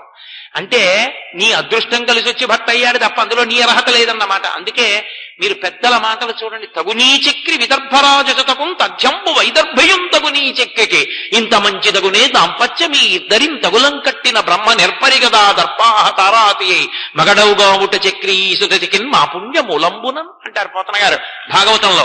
అలాగే శివానంద లహరిలో శంకర భగవత్పాదులు శివాభ్యామస్తో కత్రిభవన శివాభ్యాం మృది పునర్భవాభ్యాం అంటూ వాళ్ళిద్దరినీ కూడా ఒకరికొకరు ఒకరి తపస్సులకు ఒకరు ఫలమై ఉన్నారు అంటారు.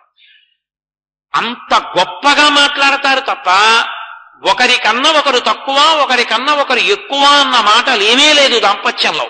అసలు దాంపత్యానికి ఉన్న గొప్పతనాన్నంతటినీ మహర్షి ఆ శ్లోకంలో పెట్టారు. ఇయం సీత మమసుత సహధర్మచరీతవా ప్రతీచ్ఛ చైనాం భద్రం తే పాణిం గృహ్ణీష్వపాణిన పతివ్రత మహాభాగా ఛాయేవానుగతా సదా. ఆమె నిన్ను నీడలా అనువర్తిస్తుంది రామా, స్వీకరించు. చక్కగా పాణిగ్రహణం చేశాడు. సీతమ్మ తల్లి యొక్క చేతిని తన చేతితో స్వీకరించాడు. పాణిగ్రహణమైంది రామచంద్ర ప్రభువు శ్రీరామచంద్ర ప్రభు అయ్యాడు. శ్రీకారం పేరు పక్కన ఎప్పుడు చేరుతుంది అంటే వివాహం అయిపోయిన తర్వాత చేరుతుంది. ఆమెయే తనకి శ్రీ లక్ష్మి. కాబట్టి అందుకే వివాహ క్రతువునందు ఒక విషయం చెప్తారు. కొత్తగా పెళ్ళైనటువంటి ఆడపిల్లని కోడల్ని ఎట్టి పరిస్థితులలో నడిపించి ఇంటికి తీసుకెళ్ళకూడదు. తన ఇంటికి తీసుకెళ్లేటప్పుడు వాహనం మీద తీసుకెళ్ళమని. ఆమె లక్ష్మి. కోడల్ని మొట్టమొదటిసారి మామగారు తన ఇంటికి తీసుకెళ్లినప్పుడు వాహనంలో తీసుకెళ్ళాలి. అసలు ఇంకా గొప్ప మర్యాద ఏమిటో తెలుసా? లక్ష్మీదేవి వెళ్ళినట్టు తన స్వస్థానానికి. ఆ సమయంలో నిజంగా వాళ్ళు ఐశ్వర్యం లేని వాళ్ళైతే కారున్న వాళ్ళు పేదవాళ్ల పెళ్లి జరిగినప్పుడు పెళ్లి కూతురు అత్తవారింటికి వెళ్ళడానికి తన కారు ఇస్తే లక్ష్మీదేవిని స్వయంగా తన కారులో కూర్చోబెట్టి పంపినట్టు. అంతకన్నా మహద్భాగ్యం ఐశ్వర్యం ఉన్నందుకు ఇంకొకటి లేదు. కాబట్టి శాస్త్రం అంటే శాస్త్రమే అంత గొప్పది. లక్ష్మీదేవికి వాహనం చేయించడం ఎంతో, తన కారులో పెళ్లి కూతుర్ని కాపరానికి పంపించడం కూడా అంతే. కనుక ఆ తరువాత మహానుభావుడు ఆ ఊర్మిళాదేవిని పిలిచి లక్ష్మణాగచ్చ భద్రంతే ఊర్మిళాదుజ్జతామయ, ఓ లక్ష్మణ రా, వచ్చి గబగబా వేళమించిపోకూడదు, సుముహూర్తం దాటిపోకూడదు, స్వీకరించి ఊర్మిళని అన్నాడు. ఆ ఊర్మిళని లక్ష్మణస్వామి పాణిగ్రహణం చేశారు. అలాగే మాండవిని భరతుడు పాణిగ్రహణం చేశాడు. అలాగే శత్రుఘ్నుణ్ణి పిలిచి ఓ శత్రుఘ్న, ఇదిగో శృతకీర్తి యొక్క పాణిని గ్రహించన్నాడు. శృతకీర్తి యొక్క పాణిని మహాత్ముడైనటువంటి శత్రుఘ్నుడు గ్రహించాడు. ఆ విధంగా రామలక్ష్మణ భరత శత్రుఘ్నుల యొక్క నలుగురి వివాహాలు పూర్తయ్యాయి. సీతారామ కళ్యాణ ఘట్టం అక్కడితో పూర్తయింది. ఇప్పుడు ఏమైనట్టు సీతారామ కళ్యాణం అయితే? ప్రతి నరుడు అసలు కళ్యాణం అంటే ఏమిటో, వివాహం అంటే ఏమిటో, వివాహం అంటే ఎలా ప్రవర్తించాలో, ఎంత అందంగా ప్రవర్తించాలో, ఎంత బాగా కలిసిపోవాలో నేర్చుకుంటాడు. వశిష్ఠుడు దశరథ మహారాజు గారితో పనుపున పౌరోహిత్యం చేస్తూ బయట నిలబడి దశరథుడు ఎదురు చూస్తున్నాడు. స్నాతకం పూర్తయింది, మీరు వేళ దాటిపోకుండా వస్తారా అంటాడు. అంటే జనక మహారాజు గారు అంటాడు, మీరు మేము అని రెండు లేవు, ఉన్నదొక్కటే. మీ ఇల్లు మా ఇల్లు, మా ఇల్లు మీ ఇల్లు. ఇప్పుడు అయోధ్యకి మిథిలకి భేదం లేదు, రెండు సింహాసనాలు కూడా ఒకటే. మీరు రెండు సింహాసనాల మీద కూర్చోండి అంటాడు. అది మర్యాద అంటే. పెళ్ళయింది అంటే, పాణిగ్రహణం అయిపోయింది అంటే ఇక ఆడపెళ్లివారు మగపెళ్లివారు, మగపెళ్లివారి భోజనాలు, మగపెళ్లివారికి నెత్తి మీద పెట్టుకోవడాలు అన్న అల్లర్లేం అక్కర్లేదు. కన్యాదాత గౌరవాన్ని వియ్యంకుడు కూడా చూడాలి. ఏమవుతుంది బావగారు తింటే, కూర్చోండి ఏం పర్వాలేదు అని అనగలగాలి. జీవితాంతం కలిసి బతకవలసిన వాళ్ళు. మీరొక్కటి జ్ఞాపకం పెట్టుకోండి, నేను మాట అంటే మీరు నొచ్చుకోవద్దు. ముక్కుపచ్చలారని పిల్లలు వాళ్ళు కొత్తగా వైవాహిక జీవితంలో ప్రవేశించి వాళ్ళు సంతోషంగా కలిసి ఉండాలనుకుంటారు. బుద్ధి గడ్డి తిన్న పెద్దవాళ్ళు 50 ఏళ్ళు వచ్చి వియ్యంకుడి మీద, వియ్యగ్రాల మీద తక్కువ చేసి వీళ్ళు మాట్లాడతారు, వీళ్ళని తక్కువ చేసి వాళ్ళు మాట్లాడతారు. మధ్యలో పిల్లలు ఏ విధంగా సంతోషంగా కలిసి కాపురం చేస్తారు? ఆ పిల్లాడికి తల్లిదండ్రులు వాళ్ళు, ఈ పిల్లకి తల్లిదండ్రులు వీళ్ళు. ఇక్కడికొస్తే వాళ్ళని నింద, అక్కడికెడితే వీళ్ళని నింద.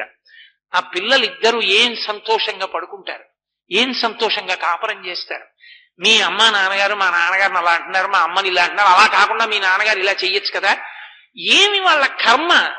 వాళ్ళు అమ్మా నాన్న ఇలా ఉంటే బాగుండని ఏడవడం ఏమిటి? వాళ్ళు బాగుండాలని మనం ఏడవాలి కానీ మన ప్రవర్తన లేక పిల్లలు ఏడవడమా?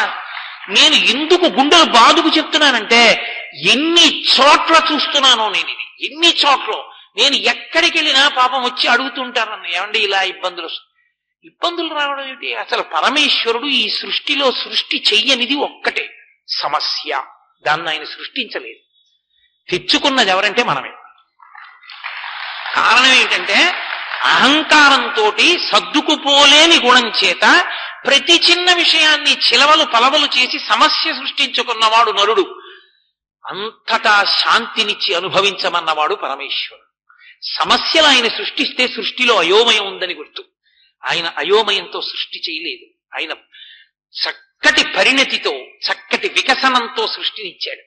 అర్థం చేసుకోలేక ప్రతి చిన్న విషయానికి గొడవ పడిపోయేది. అసలు అవగాహన, కొంచెం ఆలోచించడం, ఆలోచించి ప్రవర్తించడం, అసలు ఆ విషయమే లేకుండా బ్రతుకుతున్న వాళ్ళు ఎవరైనా ఉంటే మనమే. దానికి భగవంతుణ్ణి నింద చేసి ఆయన మనకి సమస్యలు పెట్టాడు, ఆయన మమ్మల్ని ఇలా ఇబ్బంది పెట్టాడనడం మళ్ళీ ఇంకో కొత్త తప్పు. కాబట్టి పరిణతితో ఆలోచన చేస్తే అసలు పిల్లలు సంతోషంగా ఉండడానికి కారణభూతులు కావలసిన వాళ్ళు ఎవరు అంటే పెద్దవాళ్లే. సీతారామ కళ్యాణాన్ని సీతారామ కళ్యాణంగానే నేను చెప్పుంటుండేవాణ్ణి. కానీ ఈ వేదిక మీద నా ఉపన్యాసాలకి బ్రాకెట్లో మానవీయ సంబంధాలుంది, అందుకని నేను ఈ గొలుసు దానికి వేస్తున్నాను. నాకు తప్పదు, ఎందుకంటే నేను ఈ ప్రసంగాలు అలా చేసినప్పుడు ఇవి ప్రత్యేక ప్రసంగాలైనా ఆ గొలుసు అలా తగులుతూ ఉండవలసింది. కాబట్టి అసలు నిజంగా ఎలా బ్రతకాలో, ఎలా సంతోషంగా జీవించాలో నేర్చుకోవాలి అంటే నేను మీకు ఒక్క మనవి చేస్తాను. మీ అందరూ పెద్దలు, విజ్ఞులు, ప్రాజ్ఞులు, తెలియని వాళ్ళు కారు. నేను చెప్పేది చక్కగా ఎవరైనా ఎక్కడైనా తెలియని వాళ్ళు ఉన్నారు అనుకుంటే రామచంద్రమూర్తి కథ శ్రీరామాయణంలోంచి సీతారామ కళ్యాణ ఘట్టాన్ని చదివి వినిపించండి.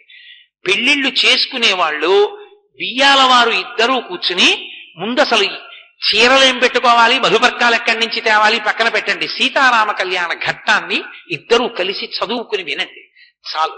ఎంత అందంగా ఉంటుందో ఆ ఇళ్లలో పెళ్లి. ఒక్క మాట అనుకోండి, బావగారు మనం పెళ్లి చేసే ముందు ఒక్క పని చేద్దాం, తాంబూలాలు పుచ్చుకోగానే సీతారామ కళ్యాణ ఘట్టాన్ని చెప్పించుకుందాం, లేదా చదువుకుందాం, పుస్తకం తాత్పర్యం ఉన్నది అంటే అసలు ఎంత సంతోషంగా చేసుకుంటారో పెళ్లి. పెళ్ళంటే అర్థం అవుతుంది. అంత గొప్ప ఘట్టం సీతారామ కళ్యాణం. ఆంతరమునందు పరమేశ్వరుడు తన శక్తితో కలిసి అవతల రాక్షస సంహారం చేసి నరుని యొక్క గౌరవాన్ని ఉద్దీపింపజేసేటటువంటి పవిత్రమైనటువంటి సందర్భం. అప్పుడు జరిగిన కళ్యాణం ఇప్పటికీ ఎప్పటికీ అందరికీ అభ్యున్నతినిస్తుంది. అందుకే మీరు చూడండి, కళ్యాణం జరిగేటప్పుడు మగపెళ్లివారుగా ఎవ్వరూ కూర్చోరు. ఎవరో అమాయకుడు తెలియక నేను రాముడి పక్షం అని అంటాడేమో గాని కళ్యాణంలో ఎవ్వరూ మగపెళ్లివారు ఉండరు. కళ్యాణ ఘట్టంలో ఎవరైనా సరే ఆడపెళ్లివారే. మీరు చూడండి, పీటల మీద కూర్చున్న వాళ్ళు ఏమంటారు? మేము మంగళసూత్రాలు ఇస్తామండి అంటారు. మేము మంగళసూత్రాలు ఇస్తామండి, సీతమ్మ వారికి పసుపు కుంకాలు ఇస్తామండి, కన్యాదానం చేస్తామండి అంటారు. ఆ ఆర్తి ఎందుకు వస్తుందో తెలుసా? జీవుడు కన్య, పరబ్రహ్మము పురుషుడు. ఈ జీవుడు పరబ్రహ్మమును చేరిపోవాలి. జీవ బ్రహ్మైక్య సిద్ధి ఇద్దరి మధ్యలోంచి ఇంకా నడవరు. పూర్ణమద పూర్ణమిదం పూర్ణాత్ పూర్ణముదచ్యతే పూర్ణస్య పూర్ణమాదాయ పూర్ణమేవావశిష్యతే. ఆ జీవ బ్రహ్మైక్య సిద్ధికి సీతారామ కళ్యాణం కారకం కాదు. సీతారామ కళ్యాణ ఘట్టాన్ని చూస్తే చాలు ఒక సమృద్ధి కలుగుతుంది. నరుడిగా వచ్చినవాడు. మనం వివాహం చేసుకునేటప్పుడు ఏ మంత్రాలు వాడతామో పరమేశ్వరుడికి తలంబ్రాలు పోసేటప్పుడు కూడా అవే మంత్రం చెప్తారు. ఏమండి? యజ్ఞో మే కామ సమృద్ధ్యతాం, శ్రియో మే కామ సమృద్ధ్యతాం, ఈ మంత్రాలతోటే పోస్తారు. అప్పుడు రాముడికి కాదు ఆ సమృద్ధి, అయిన పరబ్రహ్మం. ఆయన తలమించి సీతమ్మ తలమించి కింద పడిన అక్షతలున్నాయే, ఆ అక్షతారోపణం చేసిన తలంబ్రాల బియ్యాన్ని తీసి పక్కన పెట్టి సీతారామ కళ్యాణం అయిపోయిన తర్వాత ఆ అక్షతలు వేస్తారు. అక్షత అన్న మాటకు అర్థం ఏమిటో తెలుసా? క్షతము కానిది, నడుము విరగనిది అని అర్థం. నడుము విరగనిది అంటే దాని యందు మంత్రశక్తి ఎవడు పట్టుకున్నాడో వాడి యొక్క తేజస్సు ప్రవేశిస్తుంది. అది దానికి ఉండే లక్షణం. అందుకే పసుపు కలిపి చేతికి ఇస్తారు. విరిగిపోయిన బియ్యం ఇవ్వకూడదు. నిలువుగా ఉన్నటువంటి బియ్యం, విరిగిపోయినటువంటి బియ్యాన్ని సువాసినులు ఏరి పసుపు కలుపుతారు. కలిపి అవిస్తారు సభలో వాళ్ళకి. ఒకానొకప్పుడు యాజ్ఞవల్కుడు జనకుని యొక్క సింహాసనం మీద అక్షతలు వేస్తే సువర్ణమయం అయిపోయింది. ఆ చేతితో అక్షతలు పట్టుకుని ఆయన కులదైవాన్ని ప్రార్థన చేశాడనుకోండి, ఈ దంపతులు వృద్ధిలోకి రావాలని. ఆయన తేజస్సు చేత ఆ అక్షతల శక్తిని పొంది అవి మూర్ధన్య స్థానమును తగిలినప్పుడు దానికి ప్రతిబంధకంగా ఉన్నటువంటి పాపము తొలగుతుంది. ఈశ్వర కళ్యాణమునందు ఆ అక్షతారోపణం చేసిన అక్షతల్ని ప్రసాదంగా తల మీద ధరిస్తే ఆ తలంబ్రాల బియ్యం మనం శిరస్సు మీద వేసుకుంటే మనం ఏ మంగళాన్ని పొందడానికి ప్రతిబంధకంగా పాపం వచ్చి అడ్డంగా నిలబడిందో అది పోతుంది. అందుకే ఆ మంగళం ప్రసరించడానికి వీలైన రీతిలో కూర్చోవాలి. అదే పనిగా మాట్లాడుతూ కూర్చోకూడదు. చక్కగా ఓ పంచె కట్టుకుని ఓ కళ్యాణం జరుగుతోందంటే కూర్చుని ఆ అక్షతలు తల మీద వేయించుకోవాలి. ఆ అక్షతారోపణం అన్నది అంత గొప్పది. అందుకే తలంబ్రాల బియ్యం తలంబ్రాల బియ్యం తలంబ్రాల బియ్యం అని వెంట తిరుగుతారు. అదే కారణం. మనం వివాహం చేసుకుంటే తలంబ్రాల బియ్యం బ్రాహ్మణుడు తీసుకుంటాడు. పరమేశ్వరుడి కళ్యాణం చేస్తే ఈశ్వర కళ్యాణంలో ఆ తలంబ్రాల బియ్యాన్ని మనకే ప్రసాదంగా తల మీద వేస్తారు. రేపటి రోజున మన భాగ్య విశేషం. చక్కగా ఇవాళ ఏ సీతారామ కళ్యాణ ఘట్టాన్ని విన్నామో ఆ సీతారామ కళ్యాణ ఘట్టాన్ని చూసి ఆ ఘట్టంలో ఉన్నటువంటి ఆ ఆర్ద్రాక్షతల్ని మన శిరస్సుల మీద మనందరం కూడా ప్రసాదంగా పుచ్చుకునేటటువంటి అదృష్టాన్ని పొందుతాం.